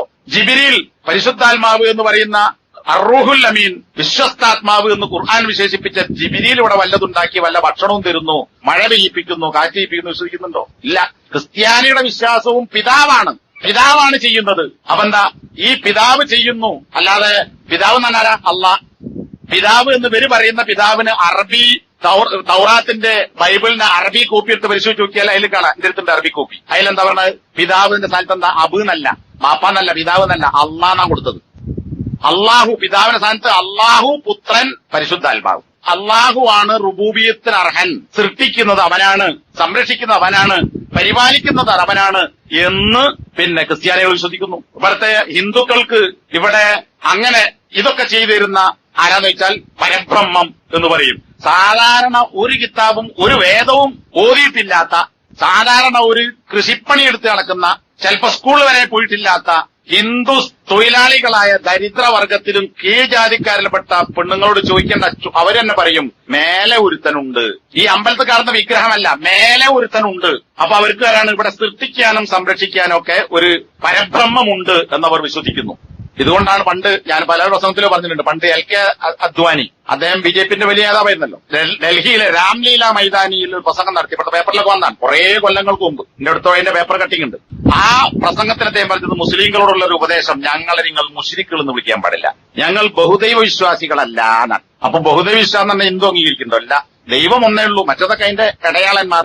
ഇപ്പൊ ഇവിടെ തോട് കഴിഞ്ഞാൽ ഉറവ് കഴിഞ്ഞാൽ തോട് വലിയ തോടാകുന്നു, വലിയ തോട് പുഴയാകുന്നു, പുഴ കടലിലേക്ക് എത്തുന്നു. അപ്പൊ അതൊക്കെ അങ്ങോട്ടാ ചേരുന്നത്, കടലിലേക്കാ ചേരുന്നത്. അപ്പൊ ഈ അമ്പലത്തിൽ പ്രതിഷ്ഠിക്കപ്പെടുന്ന വിഗ്രഹങ്ങളും ബിംബങ്ങളും 33 കോടി ദൈവങ്ങളും ഇതൊക്കെ ഈ കടലാകുന്ന ദൈവത്തിലേക്ക് എത്താനുള്ള ചെറുവഴികളാണ്. അപ്പം ദൈവം എന്ന് പറയുന്നത് ഒന്നേ ഉള്ളൂ. അപ്പോ ഈ ഹിന്ദുവിന വിശ്വാസമല്ല. നമ്മുടെ നാട്ടിൽ മുസ്ലിങ്ങളാണെന്ന് അവകാശപ്പെടുന്ന റേഷൻ കാർഡിലും ഈ ജാതി സർട്ടിഫിക്കറ്റിലും കമ്മ്യൂണിറ്റി സർട്ടിഫിക്കറ്റിലും മാപ്പിള മുസ്ലിം എന്ന് പേരെഴുതിയിട്ടുള്ള ആളുകളിൽ ഭൂരിഭാഗം ആളുകളുടെ വിശ്വാസം എന്താ? ദൈവവിശ്വാസമാണ്. അത് വിശ്വസിച്ചത് കൊണ്ട് ഒരാൾ മുസ്ലിം ആകുമെങ്കിൽ ഇവിടുത്തെ ഹിന്ദു മുസ്ലിമാണെന്ന് പറയണം, ക്രിസ്ത്യാനി മുസ്ലിമാണെന്ന് പറയണം, മക്കയിലെ അബൂജഹലും അബൂലഹബും ഉത്ബയും ഷൈബയും ഒക്കെ മുസ്ലിങ്ങളാണെന്ന് പറയണം. മാത്രല്ല ഇവരെക്കാൾ വലിയ മുസ്ലിങ്ങളാണ് ആര്? അബൂലഹബ് എന്ന് പറയണം. അബൂലഹബ് അത്യാപൽ ഘട്ടത്തിൽ അള്ളാഹു അല്ലാത്ത ആളോട് ദുആ ചെയ്തിട്ടില്ല. മക്കയിലെ ഒരു മുശ്രിക്കും അത്യാപൽ ഘട്ടത്തിൽ, അതായത് എമർജൻസി ഘട്ടത്തിൽ അള്ളാഹു അല്ലാത്തവരോട് ദുആ ചെയ്തിട്ടില്ല. അപ്പോ ഇത് ഖുർആൻ പറഞ്ഞതാണ്. കപ്പൽ കാറ്റിലും കോളിലും പെട്ട് ആഞ്ഞ് ഉലഞ്ഞാടുമ്പോൾ തിരമാലകൾ കപ്പലിന് മീതെ വന്ന് മൂടിക്കൊണ്ടിരിക്കുമ്പോൾ അവർ ദഅവുല്ലാഹ മുഖ്ലിസീന ലഹുദ്ദീന. മുഖ്ലിസീൻ എന്നാൽ ഇഖ്ലാസോട് കൂടി എന്നല്ല, ഇബാദത്തുമായി ബന്ധപ്പെട്ട് പറയുമ്പോൾ മുഖ്ലിസനാൽ മാത്രമാക്കി, തനിച്ചാക്കി എന്നാണ്. വേറെ ആരെയും വിളിക്കാതെ കീഴ്വണക്കത്തെ അള്ളാഹുവിന് മാത്രമാക്കി. ഖാലിസ് എന്ന് പറഞ്ഞാൽ പ്യുവർ എന്ന് പറഞ്ഞിട്ടുണ്ട്. പാലിന്റെ പാക്കറ്റ് കൊടുക്കൽ ലബൻ ഖാലിസ്, സെയ്ത്ത് ഖാലിസ്. സൂപ്പർ മാർക്കറ്റിലൊക്കെ പോയാൽ അതിന്റെ ബോൾ ഉണ്ടാകും, കാരണം കയറ്റിയേക്കുന്ന സാധനങ്ങളായിരിക്കും. അപ്പൊ പ്യുവർ സാധനം, കലർപ്പില്ലാത്തത്, വേറെ ആരെയും വിളിക്കാത്ത അള്ളാഹുവിനെ മാത്രമായി ദഅവുല്ലാഹ, അള്ളാഹുവിനോട് ദുആ ചെയ്തു. പക്ഷെ ഓലെ കുറിച്ച് ഖുർആൻ പറഞ്ഞ എന്താ? ഓല് മുശ്രിക്കുകളാണ്. അപ്പൊ അള്ളാഹു ഉണ്ട് എന്ന് വിശ്വസിക്കുന്നതിനപ്പുറം ആപൽ ഘട്ടത്തിൽ, അത്യാപൽ ഘട്ടങ്ങളിൽ അള്ളാഹുവിനോടേ ദുആ ചെയ്യാൻ പാടുള്ളൂ എന്ന് മക്കയിലെ മുശ്രിക്ക് വിശ്വസിച്ചിരുന്നു. എന്നാൽ നമ്മുടെ നാട്ടില് ഇന്നത്തെ ആളുകളുടെ വിശ്വാസം എന്താ?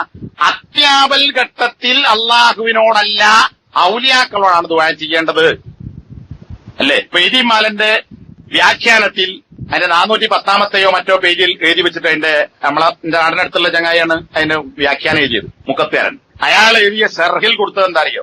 എല്ലാ സ്ഥലത്തും വിളിച്ചാൽ ഉത്തരം കിട്ടാൻ ചെയ്യാൻ സാധിക്കുന്നത് ആരാണ്? ഇതുപോലത്തെ ഔലിയാക്കന്മാരാണ്. അള്ളാഹ് അതിന് കഴിയില്ല. അപ്പൊ എന്താ? അത്യാപത്തുണ്ടാവുമ്പോ ആരെ വിളിച്ചോളി? അള്ളാനല്ല. മക്കയിലെ മുസ്ലിക്ക് വിളിച്ചതോ? അള്ളാഹുവിനെ.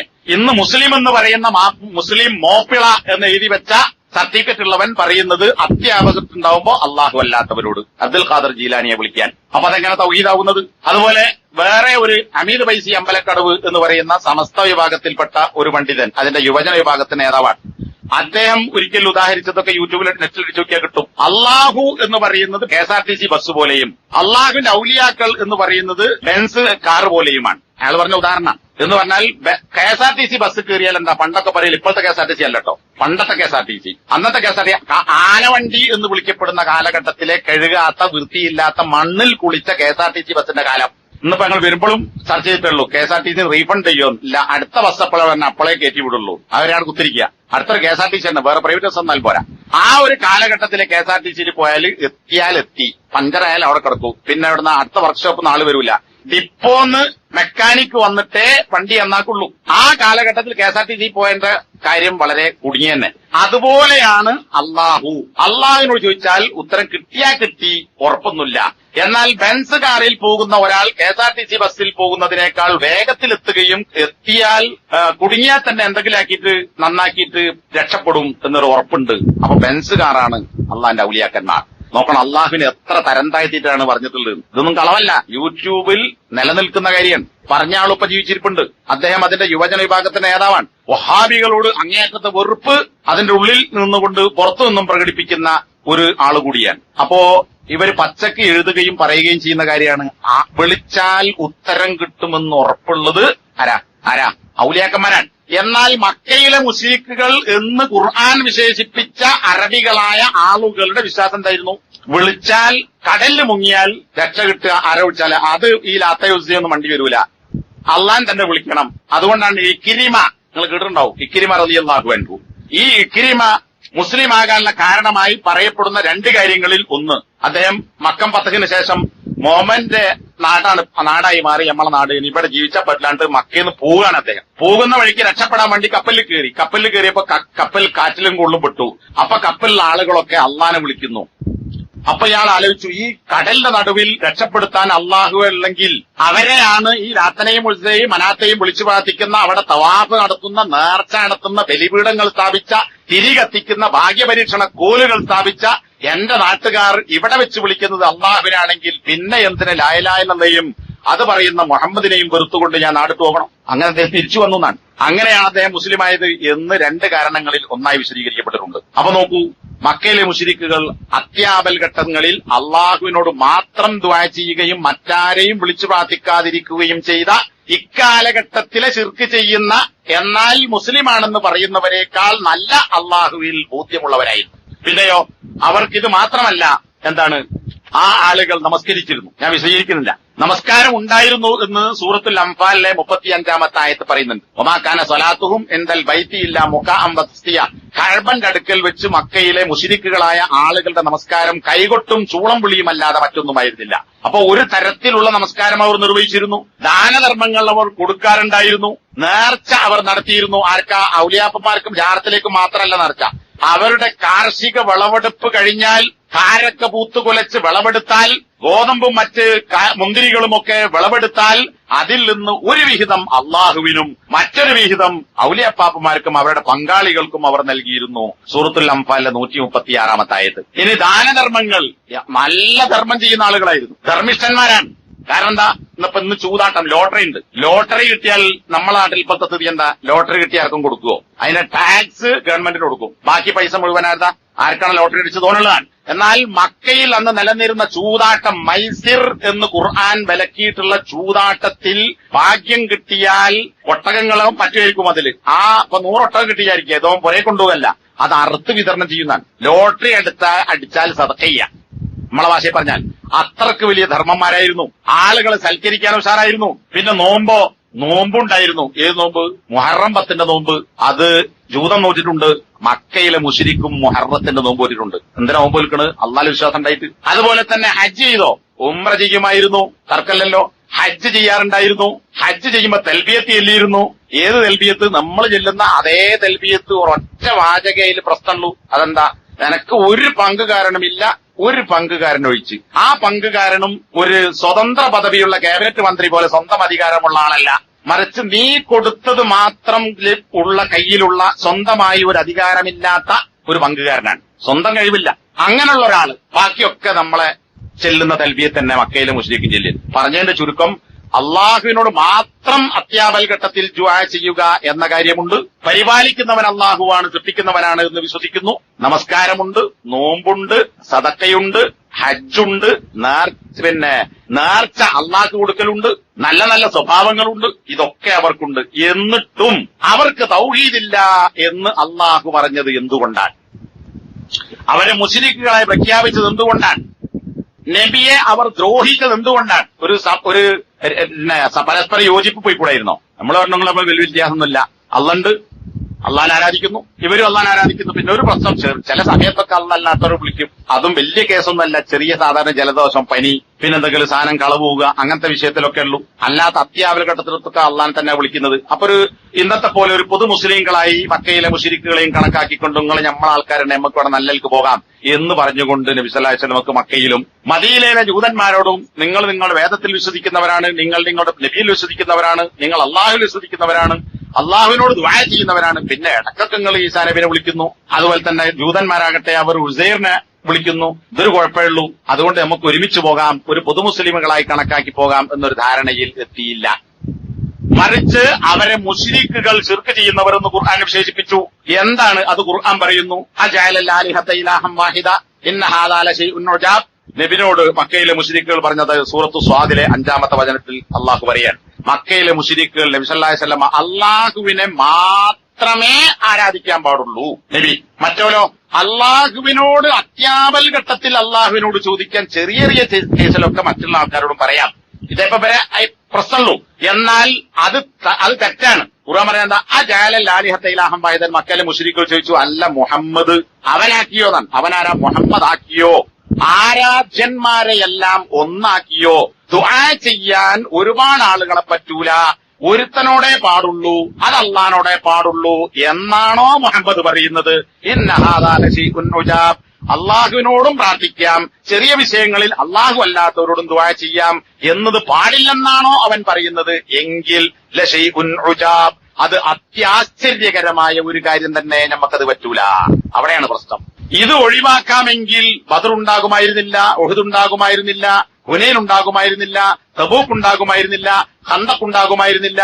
ഈ ജാതി യുദ്ധങ്ങളൊന്നും ഉണ്ടാവില്ല. പിന്നെ നടന്നത് ബനു ഖൈനുഖാ, ബനു ഖുറൈള, ബനു നളീർ എന്ന് പറയുന്ന ജൂതന്മാരുമായി ബന്ധപ്പെട്ട ഖൈബറിലും മറ്റും നടന്നിട്ടുള്ള യുദ്ധങ്ങളാണ്. അത് അവരുമായിട്ട്. ബാക്കി യുദ്ധങ്ങളൊക്കെ ആരുമായിട്ടാ? മുശ്രിക്കുകളുമായിട്ടാണ്. മക്ക ഫത്തിന് ശേഷം യുദ്ധമുണ്ടായി. ഹുനൈൻ യുദ്ധം. ആരോടാ? മക്കന്റെ അപ്പുറത്ത് തായിഫിന്റെ അടുക്ക് താമസിക്കുന്ന ഹവാസിൻ ഗോത്രക്കാരായ ആളുകളുമായി ഉണ്ടായ ഹുനൈനിൽ വെച്ച് നടന്ന യുദ്ധം. അത് കഴിഞ്ഞിട്ട് തായിഫിലുണ്ടായി. അതൊക്കെ ആരാ? ഒക്കെ മക്കയിലെ മുശ്രിക്കുകളും അവരുമായി ബന്ധപ്പെട്ട ആളുകളാണ്. ഇതൊക്കെ ഒഴിവാക്കാമായിരുന്നു നബി സല്ലല്ലാഹു അലൈഹി വസല്ലമക്ക്. അത് ഒഴിവാക്കിയിരുന്നെങ്കിൽ മുഹമ്മദ് നബി യുദ്ധക്കൊതിയനാണ്, അവൻ ആളുകളെ വെട്ടിപ്പിടിച്ചവനാണ്, അവന്റെ അനുയായ നാട്ടുകാരെ കൊന്നവനാണ് എന്നൊക്കെ പല ആളുകളും പറയുന്ന ആരോപണങ്ങൾ പോലും ഉണ്ടാവില്ല. അതൊന്നും ഉണ്ടായിട്ടില്ല, വേറെ വിഷയം, ആരോപണമാണ്. അപ്പോ ഇതൊക്കെ ഒഴിവാക്കാമായിരുന്നു, ഒരു ധാരണയിൽ പോകാമായിരുന്നു. പക്ഷെ ഇസ്ലാമിന്റെ തീരുമാനം എന്താ? അള്ളാഹു ഉണ്ട് എന്ന് പറഞ്ഞാൽ പോരാ, അള്ളാഹുവിനോട് ആപൽഘട്ടത്തിൽ പ്രാർത്ഥിച്ചാലും പോരാ. നമസ്കരിച്ചത് കൊണ്ടോ, നോമ്പ് നോച്ചത് കൊണ്ടോ, ഹജ്ജ് ചെയ്തത് കൊണ്ടോ, ഉംറ ചെയ്തത് കൊണ്ടോ, സക്കാത്ത് കൊടുത്തത് കൊണ്ടോ, സദക്ക ചെയ്തത് കൊണ്ടോ, സത്യവാനായി ജീവിച്ചത് കൊണ്ടോ ഒരാൾ മുസ്ലിമാവുകയില്ല. പിന്നെന്തോണ്ടേ മുസ്ലിമാവുള്ളൂ? അള്ളാഹുവിനോട് മാത്രമേ ദുആ പാടുള്ളൂ. അതില്ലേ ഓ മുസ്ലിമല്ല. ദുആ എന്ന് പറഞ്ഞാൽ എന്താണ്? അള്ളാഹു കൽപ്പിച്ച കാര്യങ്ങൾ പ്രവർത്തിക്കുക. അതിലൊക്കെ ദുആ ഉണ്ട്. അള്ളാഹു കൽപ്പിച്ച കാര്യങ്ങൾ ദീനിന്റെ ഭാഗമായി നമ്മൾ ചെയ്യുന്ന, അള്ളാഹ് കൽപ്പിച്ചതെന്നാൽ അള്ളാഹു റസൂൽ കൽപ്പിച്ചത്, അത് ചെയ്യുന്നതിലൊക്കെ ഒരു പ്രാർത്ഥന അടങ്ങിയിട്ടുണ്ട്. അതുകൊണ്ടാണ് നബി പറഞ്ഞത് ഇബാദത്ത് എന്ന് പറഞ്ഞാൽ എന്താ? അദ്ദുആഉ ഹുവൽ ഇബാദ. ദുആ എന്ന് പറഞ്ഞാൽ അതുതന്നെയാകുന്നു ഇബാദത്ത്. ഇബാദത്ത് എന്നാൽ എല്ലാവർക്കും മനസ്സിലാവും. ഇബാദത്ത് അല്ലാഹ്ക്കേ പാടുള്ളൂ, വേറെ ആർക്കെങ്കിലും പറ്റുമോ എന്ന് ഒരാളോട്, ഒരു മുസ്ലിം എന്ന് പറയുന്ന ആളോട് ചോദിച്ചു നോക്കി, ഓനെന്താ പറയാ? ഇബാദത്ത് അല്ലാഹ്ക്കേ പറ്റുള്ളൂ. എന്നാൽ ഈ എന്തിനാണ് അള്ളാഹു അല്ലാത്തവരോട് പ്രാർത്ഥിക്കുന്നത്? അത് പ്രാർത്ഥനയല്ല, അത് സഹായതേട്ടമാണ്, ഇടതേട്ടമാണ്, മധ്യവർത്തിയാക്കലാണ്, സഹായം ചോദിക്കലാണ് എന്നൊക്കെ പറയും. ആ ചോദ്യമൊക്കെ എന്താ? അത് ദുആ ആണ്, പ്രാർത്ഥനയാണ്. പ്രാർത്ഥന ആരോടെ പാടുള്ളൂ? അള്ളാഹ്ക്കേ പാടുള്ളൂ. അപ്പൊ ദുആ എന്തിലുണ്ടോ അതൊക്കെ ഇബാദത്താണ്. അപ്പൊ രോഗം മാറ്റണേ, പ്രശ്നങ്ങൾ പരിഹരിച്ചു തരണേ, ഞങ്ങൾക്ക് മഴ വർഷിപ്പിച്ചു തരണേ, എന്നെ നന്നാക്കണമേ, എനിക്ക് സമ്പത്ത് തരണേ, ഇതൊക്കെ ചോദ്യാ. അപ്പൊ അള്ളാഹുവിനോട് നമ്മുടേതായ ആവശ്യങ്ങൾ ചോദിക്കുക, അത് പ്രാർത്ഥനയുടെ ഒരു ഇനമാണ്. അത് സാധാരണഗതിയിൽ ആളുകൾ നമ്മുടെ കാര്യവുമായി ബന്ധപ്പെട്ട് ചോദിക്കുന്നതാണ്. മുസ്ലിങ്ങളാണെങ്കിലോ പരലോകത്തിന്റെ കൂടി കാര്യം ചോദിക്കും. സ്വർഗത്തിലാക്കണം, നരകത്തിൽ രക്ഷപ്പെടുത്തണം, ഖബർ ശിക്ഷയിൽ രക്ഷപ്പെടുത്തണം. അതും നമ്മുടേതായ കാര്യങ്ങൾ ചോദിക്കുക. അതുകൊണ്ട് തന്നെ പണ്ഡിതന്മാർ പ്രാർത്ഥനയെ രണ്ടായി തരംതിരിച്ചു. ഒന്ന് ദുആഉ മസ്അല, ചോദ്യത്തിന്റെ പ്രാർത്ഥന, ഈ പറഞ്ഞതുപോലെ അള്ളാഹിനോട് ചോദിക്കുക. ഇനി ചോദ്യമല്ലാതെ ദുആഉ ഇബാദ എന്ന് പറയുന്ന രണ്ടാമത്തെ ഇനമുണ്ട്. അതെന്താ? നമ്മൾ നമസ്കരിക്കുന്നത് എന്തുകൊണ്ടാ? അള്ളാഹ് പറഞ്ഞുകൊണ്ട്, അള്ളാഹു പറഞ്ഞതുകൊണ്ട് അതനുസരിച്ച് ജീവിക്കുക എന്നുള്ളത് അള്ളാഹ്ക്കുള്ള ഇബാദത്താണ്. അതെന്തുകൊണ്ട്? അതിലൊരു പ്രാർത്ഥന ഉണ്ട്. എന്താ നിസ്കാരത്തിലുള്ള പ്രാർത്ഥന? നിസ്കാരത്തില് ഫാത്തിഹയില്, റുക്കൂയില്, ഇഅ്തിദാലില്, സുജൂദില് അവിടൊക്കെ ദിക്റും ദുആയൊക്കെ അത്തഹിയ്യാത്തില്, ഇടയിലിത്തത്തിലൊക്കെ ഉണ്ട്. ആ പ്രാർത്ഥന അല്ലാതെ അതൊക്കെ ചോദിക്കുക. നമ്മളോട് ചോദിക്കാതെ ഒരു പ്രാർത്ഥനയിൽ അടങ്ങിയിട്ടുണ്ട്. എന്താ? ഞാൻ ഈ നമസ്കരിക്കുന്നത് അള്ളാഹുവേ നീ പറഞ്ഞത് കൊണ്ടാണ്, നീ കൽപ്പിച്ചത് കൊണ്ടാണ്, ആ പ്രാർത്ഥന നീ സ്വീകരിക്കണമേ.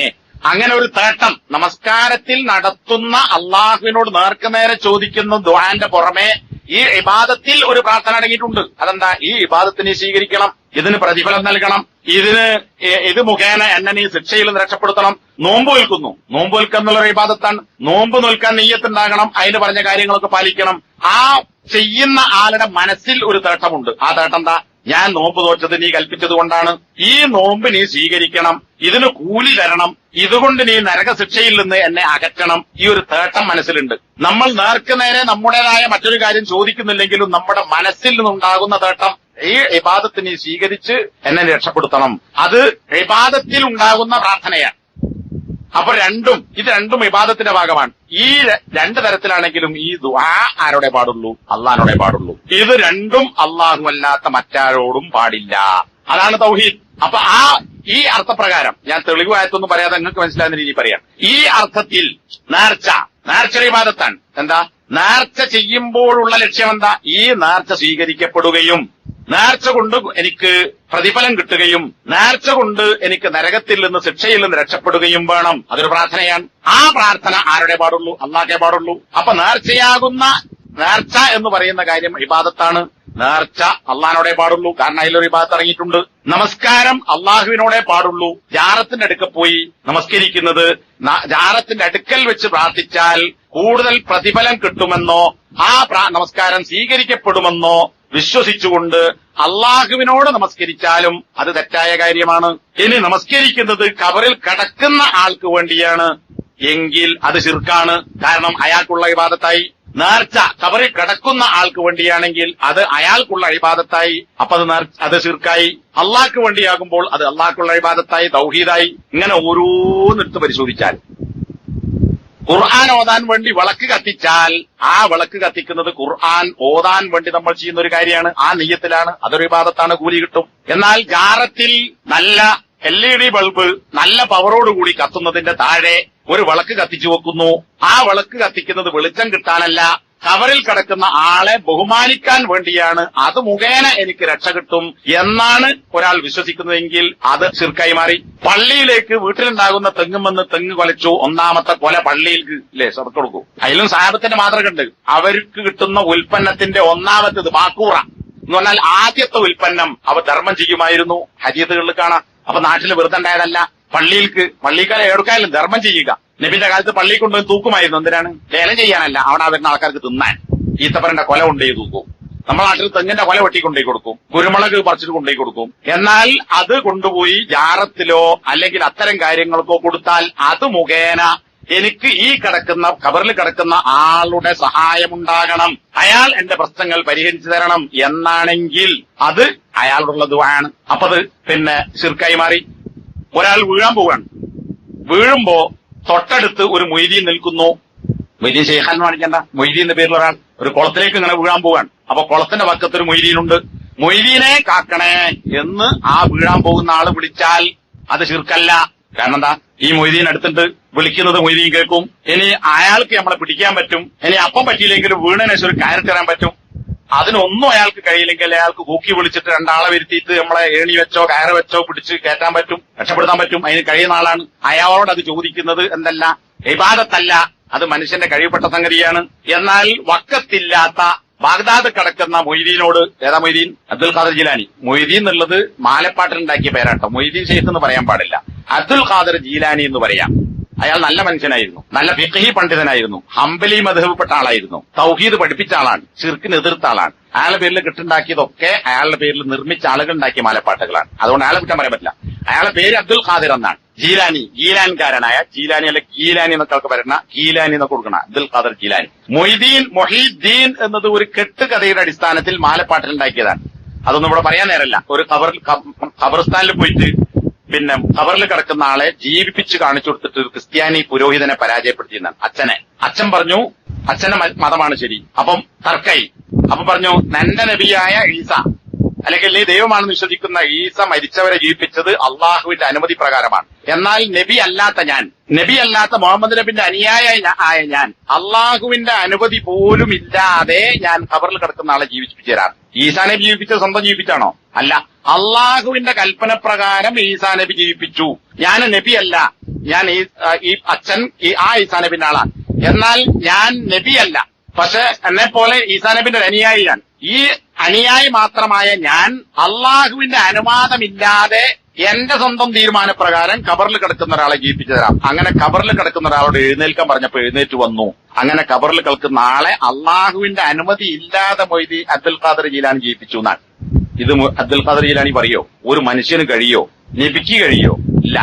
അങ്ങനെയാണ് അബ്ദുൽ ഖാദർ മൊയ്തീനായിരുന്നാൽ. മൊയ്തീൻ എന്താ? മൊഹീദ്ദീൻ, മതത്തെ ജീവിപ്പിച്ചവൻ. അതായത് ഈ ക്രിസ്ത്യാനി അച്ഛനെ തോൽപ്പിച്ച് ഇസ്ലാമിന് ജീവൻ കൊടുത്തവൻ എന്ന പേര് വന്നത്. അത് കെട്ടുകഥയാണ്. അതുകൊണ്ടാണ് മൊയ്തീൻ ശൈഖ് മൊഹീദ്ദീൻ എന്ന് പറയാൻ പാടില്ല എന്ന് പറയുന്നത്. അപ്പോ ആ മൊയ്തീനെയാണ് വിളിക്കുന്നതെങ്കിൽ, ഏത് മൊയ്തീൻ? വക്കത്തുള്ള മൊയ്തീനല്ല, ഇറാഖിലെ ഖബറിസ്ഥാനിൽ കിടക്കുന്ന മൊഹീദ്ദീൻ എന്ന് പറയപ്പെടുന്ന അബ്ദുൽ ഖാദറിനെയാണ് വിളിക്കുന്നതെങ്കിൽ അത് ദുആയി. ഇത് ദുആ അല്ല. വക്കത്തെ മൊയ്തീനെ വിളിക്കുന്നത് ദുആ അല്ല. കാരണം എന്താ? അയാളെ നമ്മൾ കാണുന്നു, അയാൾ നമ്മളെ കാണുന്നു. ഇനിയല്ലേ കുറച്ച് അപ്പുറത്തെ ഒരാളുടെ വിചാരിക്കുക, കാണാത്തൊരു മൊയ്തീൻ കുറച്ചപ്പുറത്ത് വീട് നമ്മൾ വിളിച്ചാൽ കേൾക്കുന്ന മൊയ്തീൻ അപ്പുറത്തുണ്ട്, ആ മൊയ്തീനെ വിളിച്ചു. അത് ദുആ അല്ല, അത് ശിർക്കല്ല. പക്ഷെ അപ്പുറത്തെ ഈ ഇറാഖ് കിടക്കുന്ന മൊയ്തീനാണ് വിളിച്ചതെങ്കിൽ അത് ശിർക്കായി. കാരണം എന്താ? അയാൾ നമ്മുടെ വിളി കേൾക്കുന്നില്ല, കേട്ടാൽ തന്നെ നമ്മളെ സഹായിക്കാൻ കഴിയില്ല. അങ്ങനെയുള്ള ഒരാളെ അയാളുടെ പെടാത്ത ഒരു കാര്യം വിളിച്ചു തേടിയാൽ അത് പ്രാർത്ഥനയായി. അതുകൊണ്ട് അത് അയാളോടുള്ള ദുആയി. അപ്പൊ അള്ളാഹുള്ള ശിർക്കായി. മനസ്സിലായി? അപ്പൊ ഇങ്ങനെ ഓരോന്നിനെയും വേർതിരിച്ച് മനസ്സിലാക്കാൻ നമുക്ക് സാധിക്കേണ്ടതുണ്ട്. അതുകൊണ്ട് സഹോദരന്മാരെ, പറഞ്ഞതിന് ചുരുക്കം ഇതാണ്. തൗഹീദ് എന്ന് പറഞ്ഞാൽ അള്ളാഹു ഉണ്ട് എന്ന് വിശ്വസിക്കൽ മാത്രമല്ല, അള്ളാഹുവിനെ ആരാധിക്കുക എന്നതുമല്ല, അള്ളാഹുവിനെ മാത്രം ആരാധിക്കുകയും മറ്റാരെയും ആരാധിക്കാതിരിക്കുകയും ചെയ്യുക എന്നതാണ് തൗഹീദ്. ഇത്രങ്ങൾ മനസ്സിലാക്കിയാൽ ആരാണ് തൗഹീദിലുള്ളത്, ആരാണ് തൗഹീദിന്റെ പുറത്തുള്ളത് എന്ന് മനസ്സിലാവും. നമ്മുടെ നാട്ടിൽ ലാ ഇലാഹ ഇല്ലല്ലാഹ് മുഹമ്മദ് റസൂലുള്ളാഹ് എന്ന് പറയുകയും അള്ളാഹുവിനോട് ഇടക്കൊക്കെ ദുആ ചെയ്യുകയും കൃത്യമായി നമസ്കരിക്കുകയും നോമ്പ് നോൽക്കുകയും സക്കാത്ത് കൊടുക്കുകയും രാവിലെയും വൈകുന്നേരമുള്ള ദിക്റുകളൊക്കെ ചെല്ലുകയും മാത്രമല്ല ബസ്സിലൊക്കെ പോകുമ്പോൾ ഇങ്ങനെ മാല ഉപയോഗിച്ചുകൊണ്ട് ദിക്റുകൾ നടത്തിക്കൊണ്ടിരിക്കുകയും ചെയ്യുന്ന, മറ്റു തോന്നിവാസങ്ങളോ കാര്യങ്ങളോ ഒന്നും ചെയ്യാത്ത ഒരുപാട് മനുഷ്യന്മാർ നമ്മുടെ നാട്ടിലുണ്ട്. അവർ ഇപ്പറഞ്ഞതനുസരിച്ച് ഇസ്ലാമിന്റെ പരിധിയിൽ വരുമോ ഇല്ലേ എന്നത് നമുക്ക് തീരുമാനിക്കാൻ പറ്റും. കാരണം എന്താ? ഓർക്ക് ഇതൊക്കെ ഉണ്ട്, പക്ഷെ എന്തില്ല? മക്കാ മുശ്രിക്കുകൾ നിഷേധിച്ച കാര്യമല്ല, പ്രാർത്ഥന അള്ളാഹിനോട് മാത്രം. അത് നമ്മൾ അംഗീകരിക്കൂല. ഇവരോടൊക്കെ പ്രാർത്ഥിക്കാം. അങ്ങനെ പ്രാർത്ഥിക്കാമോ എന്ന് ചോദിച്ചാൽ പ്രാർത്ഥിക്കാം എന്ന് പച്ച മലയാളത്തിൽ ഫത്വ കൊടുത്ത പുസ്തകങ്ങൾ നമ്മുടെ നാട്ടിലുണ്ട്. ആ ഫത്വ കൊടുത്ത ആളുകൾ ഇന്നും ജീവിച്ചിരിപ്പുണ്ട്. അള്ളാഹു അല്ലാത്തവരോട് ദുആ ചെയ്യാമോ എന്നതിന് അതെ എന്ന് മറുപടി പറയാൻ എന്താണ് ഇത്ര പ്രയാസം എന്നാണ് ചോദ്യം. ദുആ ചെയ്യാൻ ദുആ ആരോടെ പറ്റുള്ളൂ? അള്ളാഹിനോടെ പാടുള്ളൂ. അപ്പോ അതാണ് തൗഹീദ്. ആ തൗഹീദിനെതിരായത് ശിർക്കാണ്. ഇനി അതിന്റെ ഖുർആനിലെ എന്താണ് തൗഹീദ്? ഇസ്ബാത്ത് നഫി. അള്ളാഹു ഉണ്ട് എന്ന് സ്ഥാപിക്കുകയും അള്ളാഹു അല്ലാത്ത ആരാധ്യ വസ്തുക്കളെ നിഷേധിക്കുകയും ചെയ്യുക. ഒരുപാട് ആയത്തുണ്ട്. ലാ ഇലാഹ ഇല്ലല്ലാഹ്. അതിന്റെ അർത്ഥം മനസ്സിലാക്കിയിട്ട് അള്ളാഹു അല്ലാത്തവനോട് ദുആ ചെയ്യൂല. എന്താണ്? അതിലുണ്ട് ഒരു നിഷേധവും ഒരു സ്ഥാപിക്കലും. എന്താ നിഷേധിക്കുന്നത്? അള്ളാഹ് ഉണ്ടെന്നല്ല. ആദ്യം പറയണത് ലാ ഇലാഹ, ആരാധിക്കപ്പെടുന്ന ഒരുത്തനുമില്ല. ആരാധിക്കപ്പെടുന്ന ഒരുത്തനുമില്ല. ഇപ്പൊ ബാങ്കിനെ സംബന്ധിച്ച് ഈ അടുത്ത് ഈ സംഘപരിവാരത്തിന്റെ കൂട്ടത്തിൽപ്പെട്ട ഏതൊരു ബുദ്ധിജീവി, പേരൊന്നും എനിക്കറിയില്ല, ഏരയിൽ കൊടുത്തിട്ടുണ്ട്, അയാൾ ബാങ്ക് പരസ്യമായി കൊടുക്കുന്നതിനെ കുറിച്ച് പറഞ്ഞിട്ടുള്ള ഒരു വിമർശനമുണ്ട്. അമ്പലത്തിൽ നിന്ന് മൈക്കില് കൂടുതൽ പറയാൻ പറ്റൂല, എന്നാൽ ഒരു പള്ളിയിൽ നിന്ന് ബാങ്ക് കൊടുത്ത് ഒരു നാട്ടിൽ 5-6 പള്ളി ഉണ്ടാവും, ഒരു ബാങ്ക് പൂർത്തിയാകുമ്പോഴേക്ക് 10-20 മിനിറ്റ് എന്നൊക്കെ ഒപ്പര് പറയുന്നത്. അങ്ങനെ ഈ ഒരു ശല്യം, അപശബ്ദം ഇവിടെ കേട്ടുകൊണ്ടിരിക്കുന്നു. എന്നാൽ കേൾക്കാൻ പറ്റിയൊരു സംഗതിയാണോ? അല്ല. അതിലെന്താ പറയണത്? ആ ദൈവം ഒന്നേ ഉള്ളൂ. അപ്പൊ നമ്മൾ പറയണൊന്നും ശരിയല്ല എന്നാ പറയണത്. പക്ഷെ ഇവിടെ എന്താ? ദൈവം ഒരുപാടുണ്ട്. അള്ളാഹ് എന്നാ ദൈവമല്ല കേട്ടോ, ഞാൻ പറഞ്ഞത് തെറ്റിയിരിക്കും. അള്ളാഹു എന്നതിന്റെ പരിഭാഷയല്ല ദൈവം. ദൈവം എന്നുള്ളത് ഇപ്പൊ നമ്മുടെ ചില മുസ്ലിം സംഘടനകൾ തന്നെ അള്ളാഹുവിലേക്ക് എന്ന് പറയുന്നതിന് പകരം, അള്ളാഹുവിന്റെ മതം എന്ന് പറയുന്നതിന് പകരം, അള്ളാഹുവിന്റെ വെളിച്ചം എന്ന് പറയുന്നതിന് പകരം വേദ വെളിച്ചം, ദൈവ വെളിച്ചം, ദൈവമാർഗം, ദൈവത്തിന്റെ നിർഭയത്വം എന്നൊക്കെ ഉപയോഗിക്കുന്നത്. അള്ളാഹുവിന്റെ എന്ന് പറയാൻ പോലും പേടിയാണ് മുസ്ലിം സംഘടനകൾക്ക് പോലും. അതെന്തുകൊണ്ടാ? ഈ തെറ്റിദ്ധാരണ കൊണ്ടാണ്. അള്ളാഹു എന്ന് പറയുന്നതിന് പകരമുള്ള ഒരു വാക്കായി ദൈവം എന്ന വാക്ക് ഉപയോഗിക്കുന്നത്. ദൈവം എന്ന ആരാധിക്കപ്പെടുന്നതെന്നാണ്. ആ അർത്ഥത്തിൽ ഇവിടെ ആരാധിക്കപ്പെടുന്ന എല്ലാം ദൈവമാണ്. അതുകൊണ്ടാണ് ലാ ഇലാഹ എന്ന് പറഞ്ഞാൽ ലാ ഇലാഹ, ആരാധിക്കപ്പെടാൻ. അവിടെ ഇലാഹ് എന്ന് പറഞ്ഞാൽ അൽ ഇലാഹ് ബിഹഖിൻ എന്ന് പണ്ഡിതന്മാർ നിർവചനം കൊടുത്തു കാണാം. അർഹതയോടുകൂടി ആരാധിക്കപ്പെടാവുന്ന ഒരുത്തനും ലോകത്തില്ല. അപ്പൊ ഇവിടെ ആരാധ്യനില്ല എന്നാണോ? ആരാധ്യന്മാരുണ്ട്. ക്രിസ്ത്യാനിക്ക് ഈസ ഇലാഹാണ്, മറിയം ഇലാഹാണ്, അതിൽപ്പെട്ട വേറെ കൂട്ടർക്ക് ജിബ്രീൽ ഇലാഹാണ്, അള്ളാഹുവും ഇലാഹാണ്, ഇതൊക്കെ ദൈവമാണ്. പക്ഷെ അവരൊന്നും അർഹതയോടുകൂടി ആരാധിക്കപ്പെടുന്നവരല്ല, അർഹതയില്ലാതെ ആരാധിക്കപ്പെടുന്നവരാണ്. അർഹതയോടുകൂടി ആരാധിക്കപ്പെടുന്നവർ ആര് മാത്രമേ ഉള്ളൂ? അള്ളാഹു മാത്രമേ ഉള്ളൂ. അപ്പൊ ആരുമില്ല എന്നാണ് ആദ്യം പറയുന്നത്. അള്ളാഹ് ഉണ്ട് എന്ന് പറഞ്ഞ് ചുരുക്കല്ല, ആരുമില്ല. ആരാധിക്കപ്പെടാൻ അർഹരായ ലോകത്താരുമില്ല. അപ്പൊ ഇവിടെ ആരാധിക്കപ്പെടുന്നവരോ? ആരാധിക്കപ്പെടുന്നുണ്ട്. അത് മനസ്സിലാക്കാത്തതുകൊണ്ടാണ് ഇപ്പറഞ്ഞ ആളുകൾ ചോദിക്കുന്നത് ഇവിടെ ഒരു ദൈവവും ഇല്ല എന്നാണോ? ദൈവങ്ങൾ ഒരുപാടുണ്ട്, പക്ഷെ അവരൊന്നും ആരാധിക്കും. നബിന്റെ കാലഘട്ടത്തിലും വേറെ ദൈവങ്ങളുണ്ടല്ലോ. ലാത്ത ഒരു ഇലാഹാണ്, ഉസ്സ ഒരു ഇലാഹാണ്, മനാത്ത ഒരു ഇലാഹാണ്. പക്ഷെ അവർ അർഹതയോടുകൂടി ആരാധിക്കപ്പെടുന്നവരാണോ? അല്ല. എന്തുകൊണ്ട്? അവരാരും ഖാലിഖല്ല, അവരാരും മുദബ്ബിറല്ല, അവരാരും പരിപാലിക്കുന്നവരല്ല. അതുകൊണ്ട് തന്നെ അവർ അർഹരല്ല. അപ്പൊ ഒരു ആരാധിക്കപ്പെടാവുന്ന, അർഹതയോടുകൂടി ആരാധിക്കപ്പെടാവുന്ന ഒരുത്തനുമില്ല. അപ്പൊ തൗഹീദിന്റെ ഒന്നാമത്തെ ഘട്ടം തന്നെ ഇല്ല എന്ന് പറയലാണ്. എന്നിട്ട് പിന്നെ പറയുന്നത് ഇല്ലല്ലാ, അള്ളാഹു ഒഴികെ. അപ്പൊ ഒരു ആരാധ്യനുമില്ല, ഇല്ലല്ലാ, അള്ളാഹു ഒഴികെ. ഇനി അത് വേറൊരു കോലത്തിൽ മലയാളത്തിൽ പറഞ്ഞാൽ അള്ളാഹു മാത്രമാകുന്നു ആരാധനക്കർഹൻ. ഇവിടെ ചായ അല്ലാതെ മറ്റൊന്നുമില്ല എന്ന് പറഞ്ഞായിരിക്കും. അപ്പൊ ചായ കുടിച്ചോണ്ടിരിക്കാണല്ലോ. ചായ അല്ലാതെ മറ്റൊന്നുമില്ല എന്ന് പറഞ്ഞ എന്താ അർത്ഥം? ചായന്റെ ഓർമ്മ നാരങ്ങ വെള്ളം ഉണ്ട്, കടിയുണ്ട് എന്ന് കിട്ടുവോ? ഇല്ല. ചായ അല്ലാതെ ഇവിടെ മറ്റൊന്നുമില്ല, ചായ മാത്രമേ ഉള്ളൂ. ലാ ഇലാഹ ഇല്ലല്ലാഹ്, ആരാധനക്കർഹൻ അള്ളാഹു അല്ലാതെ മറ്റൊന്നുമില്ല, ആരാധനക്കർഹൻ അള്ളാഹു മാത്രമാകുന്നു. ഇത് അംഗീകരിക്കലാണ് തൗഹീദ്. അപ്പൊ അവിടെ ഇസ്ബാത്ത്, അള്ളാഹു മാത്രമേ ഉള്ളൂ, മറ്റൊരുത്തനുമില്ല. മുമ്പ് കഴിഞ്ഞു പോയ പ്രവാചകന്മാരോട്, മുഹമ്മദ് നബി സല്ലല്ലാഹു അലൈഹി വസല്ലമയോട്, അതുപോലെ തന്നെ സത്യവിശ്വാസികൾ പറയേണ്ടതായി. ഇതൊക്കെ സമയക്രമോണ്ട് ഞാൻ അതിലേക്ക് പോകാതിരിക്കാൻ, ഇതിലൊക്കെ ഈ കാര്യം പറഞ്ഞത് കാണാം. അള്ളാഹുവിൽ വിശ്വസിക്കുകയും അള്ളാഹുവിന് പുറമെ ആരാധിക്കപ്പെടുന്നവയിൽ അവിശ്വസിക്കുകയും ചെയ്തുവോ അവൻ ബലമേറിയ ഉടഞ്ഞു പോകാത്ത പിടിക്കയറിനെ മുറുകെ പിടിച്ചിരിക്കുന്നു. ഖുർആൻ പറയാൻ. അപ്പൊ ഒരു തന്നെ തൗഹീദ് പൂർത്തിയാകണമെങ്കിൽ അള്ളാഹുവിനെ ആരാധിച്ചാൽ മാത്രം പോരാ, അള്ളാഹു അല്ലാത്തവരെ ആരാധിക്കാതിരിക്കുക കൂടി ചെയ്യണം. ആരാധിക്കാതിരുന്നാൽ പോരാ, ആരാധിക്കാൻ അർഹരില്ല എന്ന് വിശ്വസിക്കണം. വിശ്വാസം ഉണ്ടാകരുത്. ആരാധിക്കുന്നില്ല. അപ്പോ അള്ളാഹുവിനോട് മാത്രം ഒരാൾ ദുആ ചെയ്യുന്നു. പ്രാർത്ഥന ഒക്കെ അള്ളാഹിനോട്. പക്ഷെ അയാൾ അള്ളാഹു അല്ലാത്ത ആരോടും ദുആ ചെയ്യുന്നില്ല. പക്ഷെ അയാളുടെ മനസ്സിലൊരു വിശ്വാസമുണ്ട്. എന്താ? അബ്ദുൽ ഖാദർ ജീലാനോട് ചോദിച്ചാലും ഉത്തരം കിട്ടും, അയാളോടും ദുആ ചെയ്യാം. ഇപ്പൊ മുസ്ലിമാണോ? മുശ്രിക്കാണോ? മുശ്രിക്കാണ്. അയാൾ അല്ലാത്തവനെ വിളിച്ചോ? ഇല്ല. പക്ഷെ അയാൾ മനസ്സിലെന്ത് വിശ്വാസമുണ്ട്?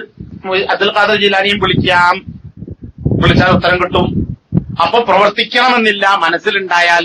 ഇത് ആർക്കുണ്ടോ അവൻ മുസ്ലിമാണ്, ആർക്കില്ലയോ അവൻ മുസ്ലിമല്ല.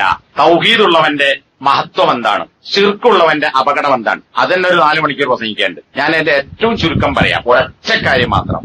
തൗഹീദ് ഉള്ള ഒരുത്തൻ, തൗഹീദ് ഉള്ള ഒരുത്തൻ, തൗഹീദ് എന്ന തൗഹീദ് അള്ളാഹു അല്ലാത്ത മറ്റാരോടും ദുആ ചെയ്യാത്ത, അള്ളാഹുവിനല്ലാതെ മറ്റാർക്കും നേർച്ച നടത്താത്ത, അള്ളാഹു അല്ലാത്ത മറ്റാരോടും ഇസ്തിഗാസ അടിയന്തര ഘട്ടത്തിലുള്ള സഹായം ചോദിക്കാത്ത, അള്ളാഹു അല്ലാത്ത മറ്റാരോടും ഇബാദത്താകുന്ന ഇസ്തിആനത്ത് സഹായതേട്ടം നടത്താത്ത, അള്ളാഹു അല്ലാത്ത മറ്റാരോടും അഭയതേട്ടം നടത്താത്ത, ഇസ്തിഗാസ, ഇസ്തിആന, ഇസ്തിആദ ഇതൊന്നും നടത്താത്ത ആളുകൾ ആരാണ് തൗഹീദ് മുവഹിദ്. ഈ ആളുകൾ അവർക്ക് സ്വർഗം നിർബന്ധമാണ്, നിർബന്ധമായും അവർ സ്വർഗത്തിൽ പ്രവേശിച്ചിരിക്കും. നരകം അവർക്കുമേൽ ഹറാമാണ് എന്ന് പറഞ്ഞാൽ, നരകം ഹറാമെന്ന് പറഞ്ഞാൽ നരകത്തിൽ പോകാതിരിക്കൂല എന്നതിനർത്ഥമല്ല, പരിപൂർണമായി അവർ നരകത്തിലെ ആളുകളാവുകയില്ല. പോകേണ്ടി വന്നാലും അവർക്ക് എന്ത് കിട്ടും? രക്ഷ കിട്ടും. ഇതൊന്നും ഹദീസ് ഓതി പറയാൻ സമയമല്ല. സിറാത്ത് നമ്മൾ കേട്ടില്ല, സിറാത്ത് എന്താ? സിറാത്ത് എന്നാൽ, സിറാത്ത് എന്നാൽ പാലം എന്നർത്ഥമല്ല എന്ന് പറയാറുണ്ട്. എന്നാൽ ഇമാം ബുഖാരി മുസ്ലിം ഒക്കെ ഉദ്ധരിച്ച ഹദീസിൽ ജിസ്ർ എന്ന വാക്കിന് ഉപയോഗിച്ചിട്ടുണ്ട്. ജിസ്ർ എന്ന പാലം എന്നാണ്, നരകത്തിന്റെ മേലെ കൂടി ഒരു പാലുണ്ട്. ഈ പാലത്ത് കൂടി കടക്കാതെ നേരെ നരകത്ത് പോകുന്ന ഒരു ടീമുണ്ട്. അതാരാ? ഗ്രീൻ ചാനലിൽ കൂടി നരകത്തിലേക്ക്. അതാരാ? അള്ളാഹു അല്ലാത്തവരോട് ദുആ ചെയ്തവൻ. കൊട്ടക്കണക്കിന്, കിൻഡൽ കണക്കിന്, ടൺ കണക്കിന് നിസ്കരിച്ചിട്ടുണ്ടെങ്കിലും, നോമ്പ് നോച്ചിട്ടുണ്ടെങ്കിലും, ഹജ്ജ് ചെയ്തിട്ടുണ്ടെങ്കിലും, ദിക്ർ ചൊല്ലിയിട്ടുണ്ടെങ്കിലും ശരി, ഒരു പൊടി ശിർക്ക് അവന്റെ ജീവിതത്തിൽ അള്ളാഹു അല്ലാത്തവരോട് ദുആ ചെയ്തുകൊണ്ടാണ് തൗബ ചെയ്യാതെ അവൻ മരിച്ചു പോകുന്നതെങ്കിൽ ഈ പറഞ്ഞ കാര്യത്തിനൊന്നും ഒരു കാര്യമില്ല. ഈ ലോഡ് കണക്കിന് നിസ്കാരവും കാര്യമൊക്കെ ഒരൊറ്റ തരി ശിർക്ക് കൊണ്ട് ബാത്തിലായി പോകും നരകത്തിലേക്ക്. നരകത്തുനിന്ന് പിന്നെ രക്ഷപ്പെടുവോ? ഇല്ല. അതില് ജൂതൻ, ക്രിസ്ത്യാനി, പിന്നെ അള്ളാഹു അല്ലാത്തവർ ശിർക്ക് ചെയ്തവൻ, പങ്കുചേർത്തവൻ, അള്ളാഹുവിൽ പങ്കുചേർത്തവൻ, അള്ളാഹുവിനെ നിഷേധിച്ച, അതുപോലെ തന്നെ കപടവിശ്വാസി, ഇതൊക്കെ അങ്ങനെ പോകുന്നവരാണ്. പിന്നെ ഒരു കൂട്ടർ ബാക്കിയുണ്ട്. അതാരാ മഹ്ശറിൽ ബാക്കിയാകുക? അള്ളാഹുവിനോട് ദുആ ചെയ്ത ആളുകൾ. ആ കൂട്ടത്തിൽ അള്ളാഹുവിനോട് ദുആ ചെയ്തവർ പിന്നെ പാപങ്ങളൊന്നും ചെയ്യാത്ത നബിമാരെ പോലുള്ള ആളുകൾ ഉണ്ടാവും. എന്നാൽ അവിടെ എത്താൻ കഴിയാത്ത എമ്പാടും നന്മകളുള്ള ആളുകൾ ഉണ്ടാവും. എന്നാൽ കുറച്ച് നന്മ ചെയ്ത ആൾക്കാരുണ്ടാവും. പക്ഷെ ആരുണ്ടാവില്ല? ശിർക്ക് ഒരു പൊടി പോലും ചെയ്ത ആരും ഉണ്ടാവില്ല. ഒരിത്തിരി ഹർദൽ ഈമാൻ, ഒരു കടുകുമണി തൂക്കം, അല്ലെങ്കിൽ ചെറിയ കണ്ണോട് നോക്കിയാൽ കാണാത്ത നമ്മൾ പറയുന്ന പൊടിയുറുമ്പിന്റെ അത്ര തൗഹീദ് അവന്റെ മനസ്സിലുണ്ട്. ശിർക്ക് കലരാത്ത തൗഹീദ്. അവൻ ചിലപ്പോ ഒരു അമലും ചെയ്തിട്ടുണ്ടാവില്ല, ഒരു വക്ത് നമസ്കാരം പോലും നിർവഹിച്ചിട്ടില്ല. പക്ഷെ അവന്റെ യോഗ്യത എന്താ? അള്ളാഹു അല്ലാത്ത ആളുകളോട് ദുആ ചെയ്തിട്ടില്ല. ഇവനാണ് പാലത്തമ്മക്കൂട് പോവുക. പാലത്തിൽ ആരും കയറൂല, നേരെ നരകത്ത് പോകുന്നോ പാലത്തമ്മ കയറൂല. ഇത് തെറ്റിദ്ധരിച്ചുകൊണ്ടാണ് ചില ആൾക്കാർ പാലത്തെ നിഷേധിക്കുന്നത്. പാലത്ത് കയറുക തൗഹീദുള്ളവൻ മാത്രമാണ്. പക്ഷെ അയാൾ നേരെ സ്വർഗത്തിലേക്ക് പോകുന്ന ആൾക്കാരുണ്ടാവും, നരകത്തിൽ വീഴാതെ. അതാരാ? നല്ല തൗഹീദും എമ്പാടും സൽക്കർമ്മമുള്ള ആൾക്കാർ. ഓല് ഡയറക്റ്റ് അതിന്റെ സ്പീഡൊക്കെ ഖുർആനിൽ പറയുന്നുണ്ട്. ഭയങ്കര വേഗത്തിൽ പോകുന്ന ആളുകൾ, പിന്നെ വലിയ ഓട്ടക്കാരെ പോലെ, മറ്റെന്താണ് ഹുസൈൻ ബോൾട്ടോ ഞങ്ങൾ വലിയ ഓട്ടക്കാരന്, അവനെ പോലെ അതിവേഗത്തിൽ കുതിച്ച്, പിന്നെ കുതിരന്റെ വേഗത്തിൽ, അങ്ങനെ പിന്നെ നടന്നു പോകുന്നവർ, എഴഞ്ഞു പോകുന്നവർ, കുറച്ച് നടക്കുകയും കുറച്ച് നിൽക്കുകയും ചെയ്ത് അങ്ങനെ പോകുന്നവർ, അതിലൊന്നും പോകാത്ത ആൾക്കാരെ പരീക്ഷ തോൽക്കുന്നവരെ മോഡറേഷൻ കൊടുത്ത് പാസ്സാക്കൽ തരാം. അതുപോലെ ഈ പാലത്തിന്റെ സൈഡിലൊക്കെ കുളത്തുണ്ടാവും. ഈ കുളത്തുകൊണ്ട് പോട്ടർമാര് ചാക്കിന് കൊളുത്തി പിടിക്കുന്ന മാതിരി കൊളത്തിയിട്ടൊരു ഏറ് ഇങ്ങോട്ട് നരകത്തിൽക്കല്ല, സ്വർഗത്തിൽക്ക്. അങ്ങനെ ഒന്നും പോകാത്ത കുറെ ആൾക്കാരുണ്ട്. ഓല് പിന്നെ നരകത്തിൽ ചാടും. ഈ ആൾക്കാരാരാ? ഈ നരകത്തിൽ ചാടുന്നവരാരാ? തൗഹീദുണ്ടോ? ഉണ്ട്. തൗഹീദുള്ളല്ലോ പലതമൊക്കെയുള്ളൂ. തൗഹീദുണ്ട്, പക്ഷെ ഇയാൾ നരകത്ത് പോകാൻ കാരണം എന്താ? തൗഹീദുണ്ട്, പക്ഷെ തിന്മയാണ് കൂടുതൽ. അപ്പൊ അവർ നരകത്ത് പോകുന്നു. അള്ളാഹു പുറത്തു കൊടുത്തിട്ടില്ലെങ്കിൽ, ശിർക്കല്ലാത്ത എല്ലാ പാപങ്ങളും തൗബ ചെയ്തിട്ടില്ലെങ്കിൽ പോലും അള്ളാഹു ഉദ്ദേശിച്ചാൽ പുറത്തു കൊടുക്കും. അതോ മനസ്സിലാക്കണം. തൗബ ചെയ്തില്ലായിരിക്കുക, എന്നാൽ പോലും അള്ളാഹു പുറത്തു കൊടുത്തേക്കാം അവന്റെ ഉദ്ദേശം അനുസരിച്ച്. തൗബ ചെയ്താൽ പുറത്തു കൊടുക്കുന്നത് വേറെ, സൽക്കർമ്മങ്ങൾ കൊണ്ട് മായ്ക്കപ്പെടുന്നത് വേറെ. ഇതൊന്നുമില്ലെങ്കിലാണ് ഒരാൾ നരകത്ത് പോകേണ്ടി വരിക. എന്നിട്ട് പോയാലോ അയാൾ എല്ലാ കാലവും നരകത്ത് കിടക്കുവോ?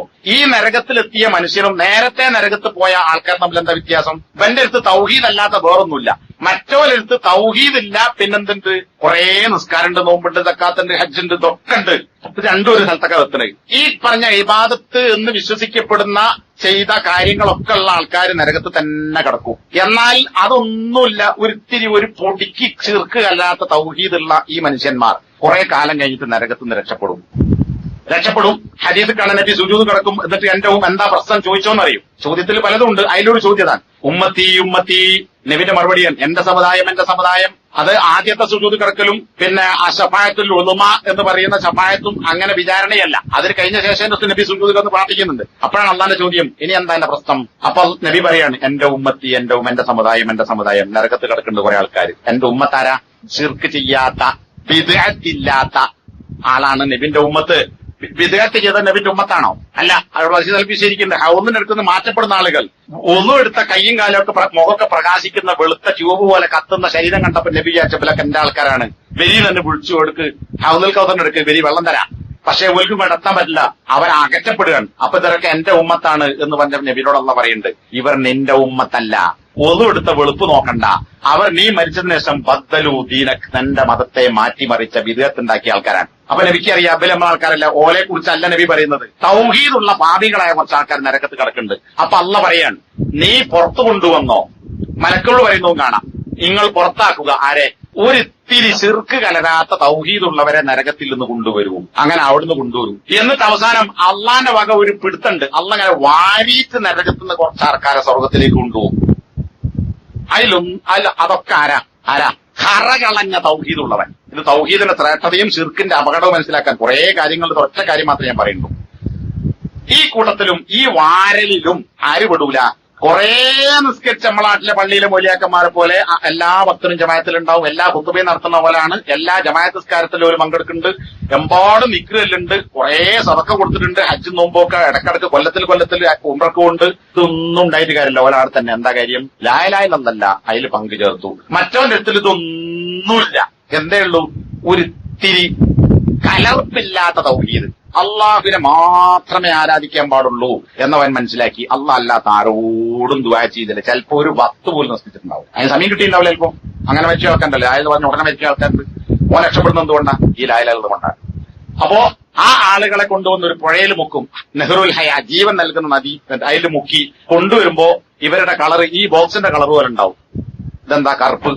ഇവിടൊക്കെ ഈ കടല്ലേ ഫാസ്റ്റ് ഫുഡ്, ഫഹ്മ്, ദജാജ് ഫഹ്മ്, അൽ ഫൈമ് എന്നൊക്കെ ഇട്ടുണ്ട്. നിങ്ങൾ പല കൂടുണ്ട്. അൽ ഫൈം എന്നൊക്കെ ഫഹ്മ് എന്നാണ്. ഫഹ്മ് എന്ന് പറഞ്ഞാൽ കൽക്കരിയാണ്, കരിക്കട്ട പോലെ ഉണ്ടാവും. നരകത്തുനിന്ന് വെന്ത് കരിഞ്ഞിട്ട് ഈ ആൾക്കാരെ കൊണ്ടുപോയിട്ട് അതിങ്ങനെ വെള്ളത്തിൽ മുക്കുകയാണ്. വെള്ളത്തിൽ മുക്കുമ്പോ ഹദീദ് പറയുന്നത്, കിണറിനടുക്കലൊക്കെ വെള്ളച്ചാലില് പെണ്ണുങ്ങളൊക്കെ കഴുകുമ്പോ രണ്ട് പയറിന്റെ മണിയൊക്കെ ചാടിയാൽ അവിടെ നിന്ന് ഇത് മുളച്ചു പൊന്തും. പച്ച ഇലയിരിക്കും, ഇളം മഞ്ഞ ഇലയായിരിക്കും ആദ്യം ഉണ്ടാവുക. മുളച്ചു വരുന്ന ഇല മഞ്ഞ നിറം, പിന്നാണ് പച്ച എന്ന് ചുരുണ്ടെടുക്കും. ഈ ചുരണ്ട് പച്ച ഇലയുള്ള ചെടികൾ മുളച്ചു വരുന്ന നിങ്ങൾ കണ്ടിട്ടില്ലേ? അതുപോലെ ഈ വെള്ളത്തിൽ മുക്കുമ്പോ കരിക്കട്ടകൾ മനുഷ്യനായി വീണ്ടും ജീവൻ പ്രാപിക്കും. എന്നിട്ട് അവരെ സ്വർഗത്തിലേക്ക് കൊണ്ടുപോകും.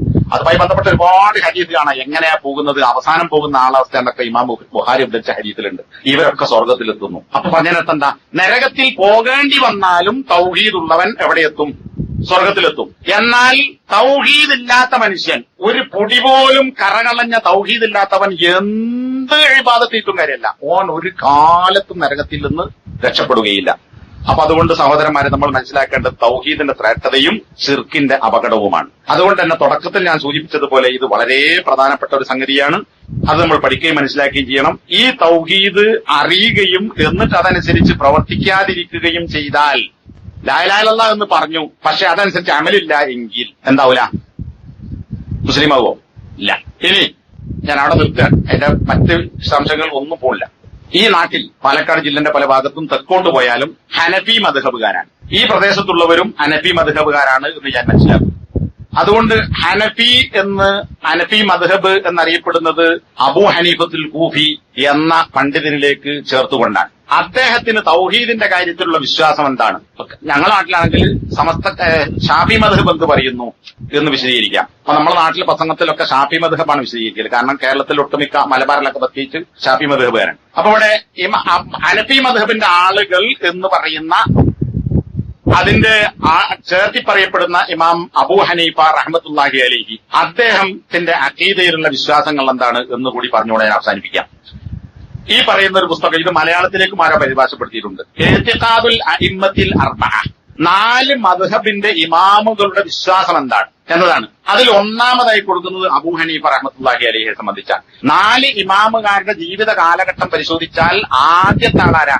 അബൂ ഹനീഫയാണ്. ഹിജ്റ 80 ജനിച്ച് 150 മരണപ്പെട്ട്. പിന്നെ അവിടെ നിന്ന് ഇങ്ങോട്ടാണ് അതിന്റെ അടുത്ത പടിയാണ് ഇമാം മാലിക് റഹ്മത്തുള്ളാഹി അലൈഹി അങ്ങനെ പോരുന്നത്. പിന്നെ ഇമാം ഷാഫി, പിന്നെ അഹമ്മദ് ബിൻ ഹംബൽ. അപ്പൊ 2-ാം നൂറ്റാണ്ടിന്റെ ഏതാണ്ട് തുടക്കാകുമ്പോഴേക്ക് ഈ ഇമാമുമാരൊക്കെ 3ന്റെ തുടക്കാകുമ്പോഴേക്ക് 4 ഇമാമുമാർ മരിച്ചു പോയിട്ടുണ്ട്. അതുകൊണ്ട് തന്നെ ഇവിടെ ഒന്നാമതായി അബൂ ഹനീഫനെ കുറിച്ചാണ് പറയുന്നത്. ഇനി ഇമാം അബൂ ഹനീഫയുടെ പുസ്തകങ്ങൾ പരിശോധിച്ചാൽ നമ്മുടെ നാട്ടിൽ ഇന്ന് കാണുന്ന ജാറ വ്യവസായത്തെക്കുറിച്ചോ ജാറത്തെ പൂജിക്കുന്നതിനെ കുറിച്ചോ ഉള്ള കാര്യങ്ങൾ കൂടുതലായി കാണൂല. കാരണം എന്താ, അന്ന് ഈ ജാതി ശിർക്ക് തുടങ്ങിയിട്ടില്ല. ഹിജറ 1-ാം നൂറ്റാണ്ടിൽ 80-ൽ ജനിച്ച് 150-ൽ മരിച്ചുപോയി. 2-ാം നൂറ്റാണ്ടിന്റെ പകുതിയാകുമ്പോഴേക്ക് ഇമാം അബൂ ഹനീഫ മരിച്ചിട്ടുണ്ട്. വലിയ കൊടും ശിർക്കുകളൊക്കെ തുടങ്ങുന്നത് അതിന് ശേഷമാണ്.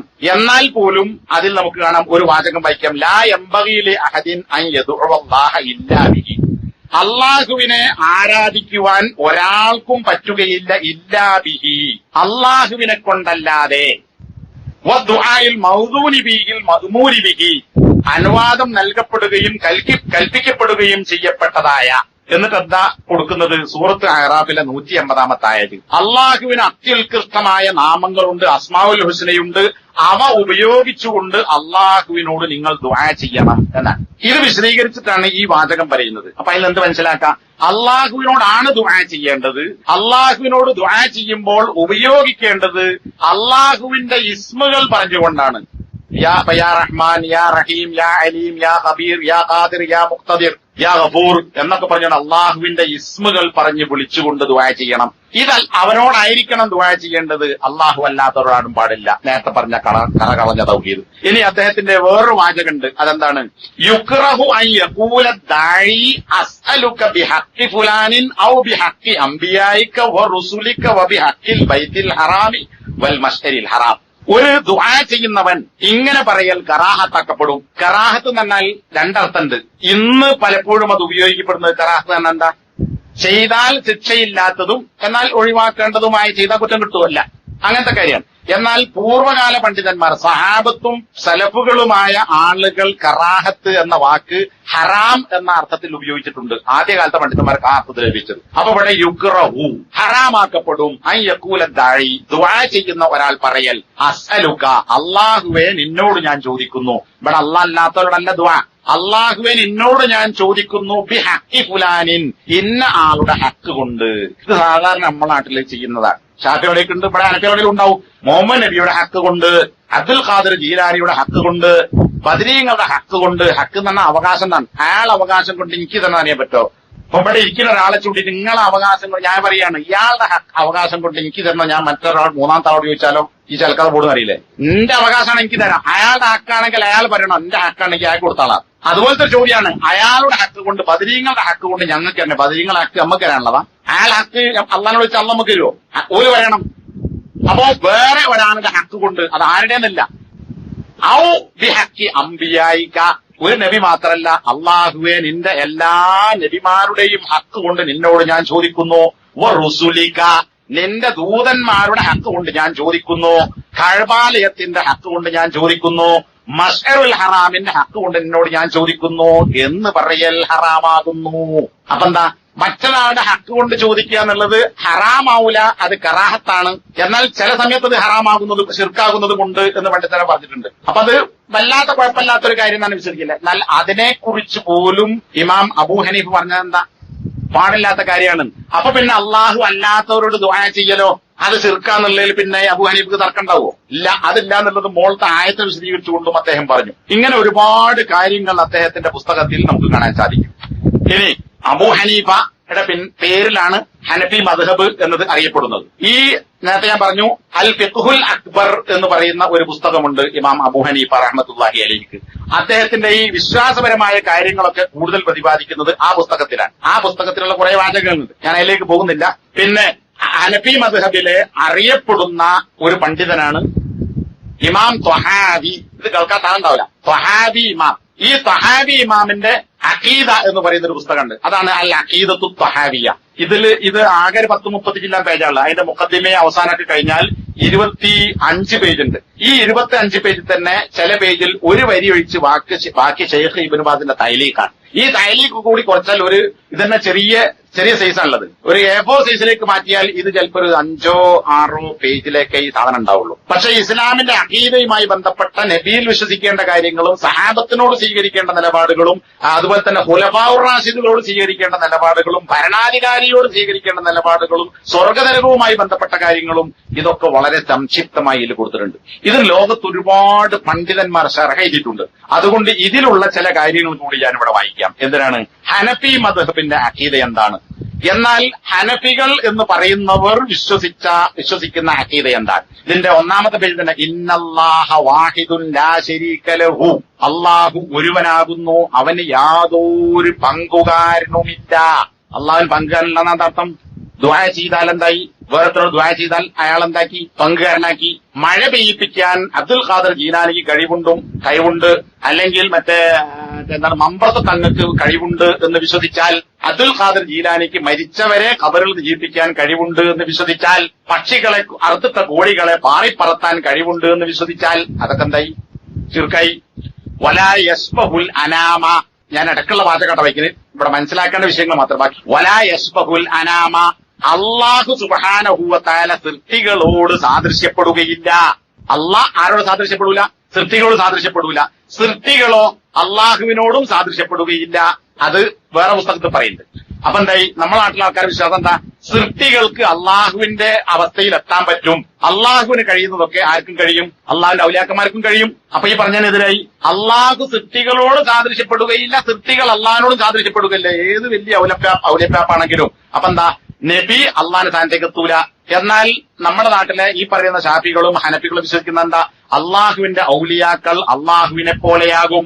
ഔലിയാക്കളുടെ കയ്യ് അള്ളാഹുവിന്റെ കയ്യാകും. ഔലിയാക്കളുടെ കേൾവി അള്ളാഹുവിന്റെ കേൾവിയാകും. ഔലിയാക്കളുടെ കണ്ണ് അള്ളാഹുവിന്റെ കണ്ണാകും. ഔലിയാക്കളുടെ പിടുത്തം അള്ളാഹുവിന്റെ പിടുത്തമാകും. എന്ന് പറഞ്ഞാൽ അള്ളാഹു കാണുന്നത് പോലെ കാണാനും കേൾക്കുന്നത് പോലെ കേൾക്കാനും അറിയുന്നത് പോലെ അറിയാനും അള്ളാഹുവിന്റെ ഔലിയാക്കൾക്ക് സാധിക്കും എന്ന് പച്ച മലയാളത്തിൽ മറ്റേ ഇസ്മായിൽ സക്കാഫി എന്താ സക്കാഫിയ മാളി നോക്കൽ മാളി നോക്കൽ ഇസ്മായിൽ സക്കാഫി മാളി നോക്കൽ അയാളുടെ പുസ്തകത്തിൽ ഇരിച്ചിട്ടുണ്ട്. സുന്നത്തി ജമാഅത്തിന്റെ പുസ്തകം ഞാൻ ഫോട്ടോസ്റ്റാറ്റ് എടുത്തിട്ടുണ്ട്, കോപ്പി പുരയിൽ അതിൽ ഇരിച്ചിട്ടുണ്ട്. അപ്പൊ എന്തായി? ഈ ഔലിയാക്കന്മാരൊക്കെ ആരെപ്പോലെയായി? അള്ളാഹിനെ പോലെയായി. ഇതേ വിശ്വാസം ഹനഫികളുണ്ട്. പാടില്ല, അത് ശിർക്കാണ്. പിന്നെ വഅസ്ലുൽ ഖദ്രി സിർറുല്ലാഹി തആല ഫി ഖൽഖിഹി ലം യത്തലി അലാ ദാലിക മലക്കുൻ മുഖറബുൻ വലാ നബിയ്യുൻ മുർസലുൻ. അല്ലാഹുവിന്റെ ഖലാ ഖദർ എന്ന ലൗഹുൽ മഹ്ഫൂദിൽ രേഖപ്പെടുത്തിയ അള്ളാഹിന്റെ പക്കലുള്ള ഒരു സ്വകാര്യമാണ്. ഇത് ആർക്കും മനസ്സിലാക്കാൻ എത്തി നോക്കാൻ സാധിക്കുകയില്ല. അള്ളാഹുവിനോട് അടുത്ത് നിൽക്കുന്ന മലക്കുകൾക്കോ ഒരു നബിക്കോ ഒരു റസൂലിനോ അള്ളാഹുവിന്റെ ഗൈബ് അറിയാൻ സാധിക്കുകയില്ല. എന്നാൽ ഇവിടുത്തെ ഹനഫികളും ഷാഫികളും വിശ്വസിക്കുന്നത് എന്താ? ഔലിയാക്കന്മാർക്ക് ഗൈബ് അറിയാൻ പറ്റും. ഔലിയാക്കന്മാർക്ക് ഗൈബ് അറിയാൻ പറ്റും. നമ്മുടെ നാട്ടിലെ സമസ്തക്കാരന്റെ ബുക്കിൽ സമസ്തക്കാരിറക്കിയ ഹനഫി മദ്ഹബിന്മാർക്ക് ഇറക്കിയ ബുക്കിലുണ്ട്. അതിലും ആയത്തിന്റെ ഭാഗം വെട്ടിമുറിച്ചുകൊണ്ട് അള്ളാഹു ഇഷ്ടപ്പെട്ടവർക്കല്ലാതെ എന്നുള്ളത് മാറ്റിയിട്ട് ഇഷ്ടപ്പെട്ടവർക്കല്ലാതെ ദൂതന്മാർക്കല്ലാതെ ദൂതൻ എന്നുള്ളത് മാറ്റി അള്ളാഹു ഇഷ്ടപ്പെട്ട ആളുകൾക്കല്ലാതെ കൈപറിയില്ല എന്നാക്കി. അപ്പൊ എന്തായി? അള്ളാഹ് ഇഷ്ടപ്പെട്ടവർക്ക് കൈപറിയുന്നായി. അവിടെ എന്തുണ്ട്? മിർ റസൂലിനുണ്ട്, ദൂതന്മാരിൽ നിന്ന്. ദൂതന്മാർക്ക് തന്നെ അറിയാൻ പറ്റോ? അള്ളാഹ് അറിയിച്ചു കൊടുത്താലേ അറിയുള്ളൂ. ആയത്ത് പോലും കട്ടിട്ടാണ് മദ്രസയെ പഠിപ്പിക്കുന്നത്. അപ്പോ ഗൈബ് അറിയുന്നത് അള്ളാഹ്ക്ക് മാത്രമാകുന്നു. ഒരു ഔലിയപ്പാപ്പൊക്കെ ജാറത്ത് പോയിട്ട് കട്ട മുതൽ എവിടെ തരണം നിങ്ങൾ പറഞ്ഞേരി എന്ന് ജീവിച്ചിരിക്കുന്ന ആളോടോ മരിച്ചടക്കുന്ന ആളോടോ പറഞ്ഞിട്ട് കാര്യമല്ല. വനുസമ്മി അഹ്ല ഖിബ്ലത്തിന മുസ്ലിമീന മുഅ്മിനീന മാദാമു ബിഹാ ജാഅ ബിഹിൻ നബി സല്ലല്ലാഹു അലൈഹി വസല്ലം മുഅ്തരിഫീന വലഹു ബികുല്ലി മാ ഖാലഹു അഖ്ബറ മുസദ്ദിഖീന. നമ്മൾ അഹ്ലുൽ ഖിബ്ല എന്ന് പേരിട്ട മുസ്ലിങ്ങളും മുഅ്മിനുകളുമായ ആളുകൾക്കാണ്. അഹ്ലുൽ ഖിബ്ല എന്നുള്ള പേര് ജാറത്ത് പോകണമെന്നുള്ളതല്ല. പിന്നെ ആർക്കാം? മുസ്ലിമീന മുഅ്മിനീന, ഈമാൻ കാര്യം ഇസ്ലാം കാര്യവും അംഗീകരിച്ചവർക്കുള്ളതാണ്. അവരാണ് അഹ്ലുൽ ഖിബ്ല. ഏതുവരെ നബി സല്ലല്ലാഹു അലൈഹി വസല്ലമ കൊണ്ടുവന്ന കാര്യങ്ങൾ വിശ്വസിക്കുക അംഗീകരിക്കുകയും നബി സല്ലല്ലാഹു അലൈഹി വസല്ലം പറഞ്ഞ കാര്യങ്ങൾ അറിയിച്ച കാര്യങ്ങളും സത്യപ്പെടുത്തുകയും ചെയ്യുന്ന കാലത്തോളം.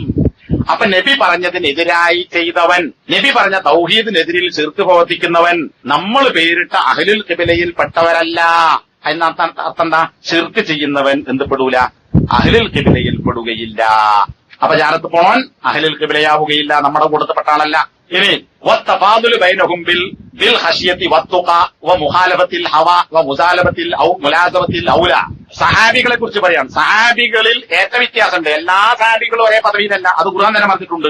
എല്ലാ സഹാബികൾക്കിടയിലുള്ള ഏറ്റ വ്യത്യാസം എന്ന് പറയുന്നത് അത് അവരുടെ ഭയഭക്തി, അവരുടെ അള്ളാഹിനെ കുറിച്ചുള്ള പേടി, അള്ളാഹിനെ കുറിച്ചുള്ള സൂക്ഷ്മത, ദേഹത്തെതിരാവുക, ഏറ്റവും ഉത്തമമായതിനെ മുറുകെ പിടിക്കുക എന്നതിലാകുന്നു.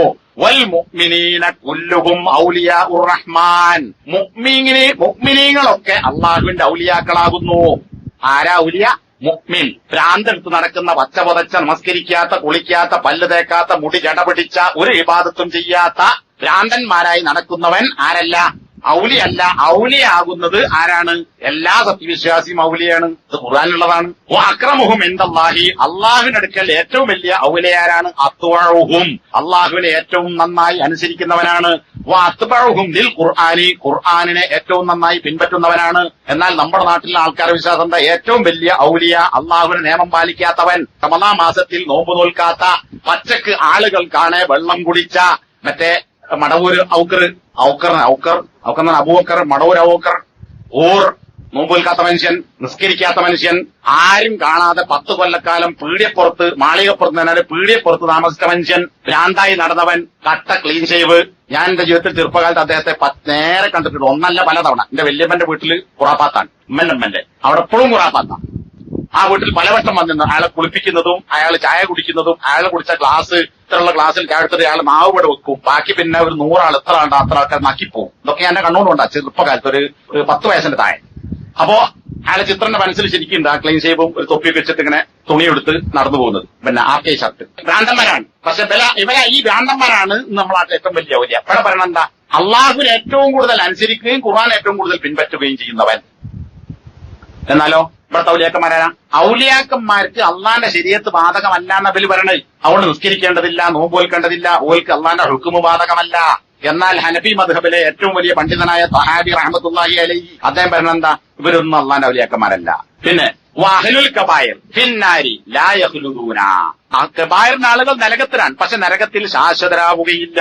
ഇതാ മാത്തുവഹും മുവഹിദൂന, തൗഹീദോടുകൂടി മരിച്ചവരാണെങ്കിൽ. അപ്പൊ തൗഹീദോടുകൂടി മരിച്ചവൻ വൻപാപങ്ങൾ ചെയ്തവനാണെങ്കിലും നരകത്തിൽ പോയാലും എന്നും അവിടെ കിടക്കേണ്ടി വരികയില്ല. ഇതാ നേരത്തെ ഞാൻ പറഞ്ഞത്. അപ്പൊ അതിന്റെ ഓപ്പോസിറ്റ് എന്താ? ശിർക്കോടുകൂടി മരിച്ചവൻ എത്ര നല്ല ആളായാലും നരകത്തിൽ നിന്ന് രക്ഷപ്പെടുകയില്ല. പിന്നെ അല്ലാഹു സുബ്ഹാനഹു വ തആല അനവധി പ്രകാരം ശഫായത്ത് കൊണ്ട് നരകത്തിൽ നിന്ന് പുറത്തേക്ക് കൊണ്ടുവരും. ആര്? നബി സല്ലല്ലാഹു അലൈഹി വസല്ലമയുടെ ശഫായത്ത്, മലക്കുകളുടെ ശഫായത്ത്. ആരെയാ കൊണ്ടുവരുന്നത്? ആരാ ശഫായത്ത്? മിൻ അഹ്ലി ത്വാഅത്തിഹി, അള്ളാഹുവിനെ അനുസരിച്ച ആളുകളുടെ ശഫായത്ത്. ഈ പറഞ്ഞ ഭ്രാന്തന്മാരും അള്ളാഹിനെ നിയമം പാലിക്കാത്തവരും ശിർക്ക് ചെയ്തവന്റെയും ശഫായത്തല്ല. തുമ്മ യബ്അദുഹും ഇലാ ജന്നത്തിഹി, അങ്ങനെ നരകത്തിൽ നിന്ന് പുറത്തേക്ക് കൊണ്ടുവന്നിട്ട് അള്ളാഹു അവരെ സ്വർഗ്ഗത്തിലേക്ക് കൊണ്ടുപോകും. വനറ സലാത്ത ഖൽഫ കുല്ലി ബർരിൻ വ ഫാജിരിൻ മിൻ അഹ്ലിൽ ഖിബ്ല, അഹ്ലുൽ ഖിബ്ല ആരാ നേരത്തെ പറഞ്ഞു. പ്രവാചകൻ കൊണ്ടുവന്ന കാര്യങ്ങൾ വിശ്വസിച്ച തൗഹീദുള്ള ആളുകളാണ് അഹ്ലുൽ ഖിബ്ല. ആ തൗഹീദുള്ള അഹ്ലുൽ ഖിബ്ലയിൽപ്പെട്ട ഒരു തമ്മാടി നിന്നാലും നല്ലൊരു മനുഷ്യൻ നിന്നാലും അവനെ നമ്മൾ ഇമാമായി തുറന്നുസ്കരിക്കും. അതിന്റെ വിപരീതം കള്ളു കുടിച്ചോൻ തന്നെ കള്ളു കുടിക്കുന്ന ആൾ ഇപ്പം കുടിക്കുന്നില്ല, നിസ്കരിക്കുമ്പോ കുടിക്കില്ല, ലഹരിയൊന്നുമില്ല. പക്ഷെ അയാൾ പോയാൽ കള്ളുടിക്കും. അങ്ങനത്തെ ഒരു കള്ളുകുടിയൻ ഇമാമ് നിന്നാലും ഓന്റെ പിന്നിൽ നമ്മൾ തുടരും. നല്ല മനുഷ്യൻ നിന്നാലും അയാളെയും തുറന്നു നിസ്കരിക്കും. പക്ഷേ ശിർക്ക് ചെയ്തവനാണെങ്കിൽ ഓനെ തുടരൂല. കാരണം എന്താ? ഓൻ അതിലേക്ക് എത്തിപ്പെട്ടനല്ല. അപ്പൊ തമ്മാടി ഉപയോഗിച്ച വാക്കതാ ഫാജിർ. തമ്മാടിക്ക് പിന്നിലും പുണ്യമാളന്റെ പിന്നിലും അവനെ തുടർന്ന് നമസ്കരിക്കും. വഅലാമൻ മാത മിൻഹും, ഈ പറഞ്ഞ തൗഹീദുള്ളവൻ മരിച്ചാൽ അവന് വേണ്ടി നമസ്കരിക്കും. അർപ്പതിന്റെ വിപരീതം എന്താ? തൗഹീദ് ഇല്ലാത്തവൻ മരിച്ചാൽ അവന് വേണ്ടി മയ്യിത്ത് നമസ്കരിക്കുകയില്ല. അപ്പൊ ഈ ഹനഫി മദ്ഹബിന്റെ ആളുകൾ ശരിക്കും മനസ്സിലാക്കണം, ഇതാണ് ദീൻ.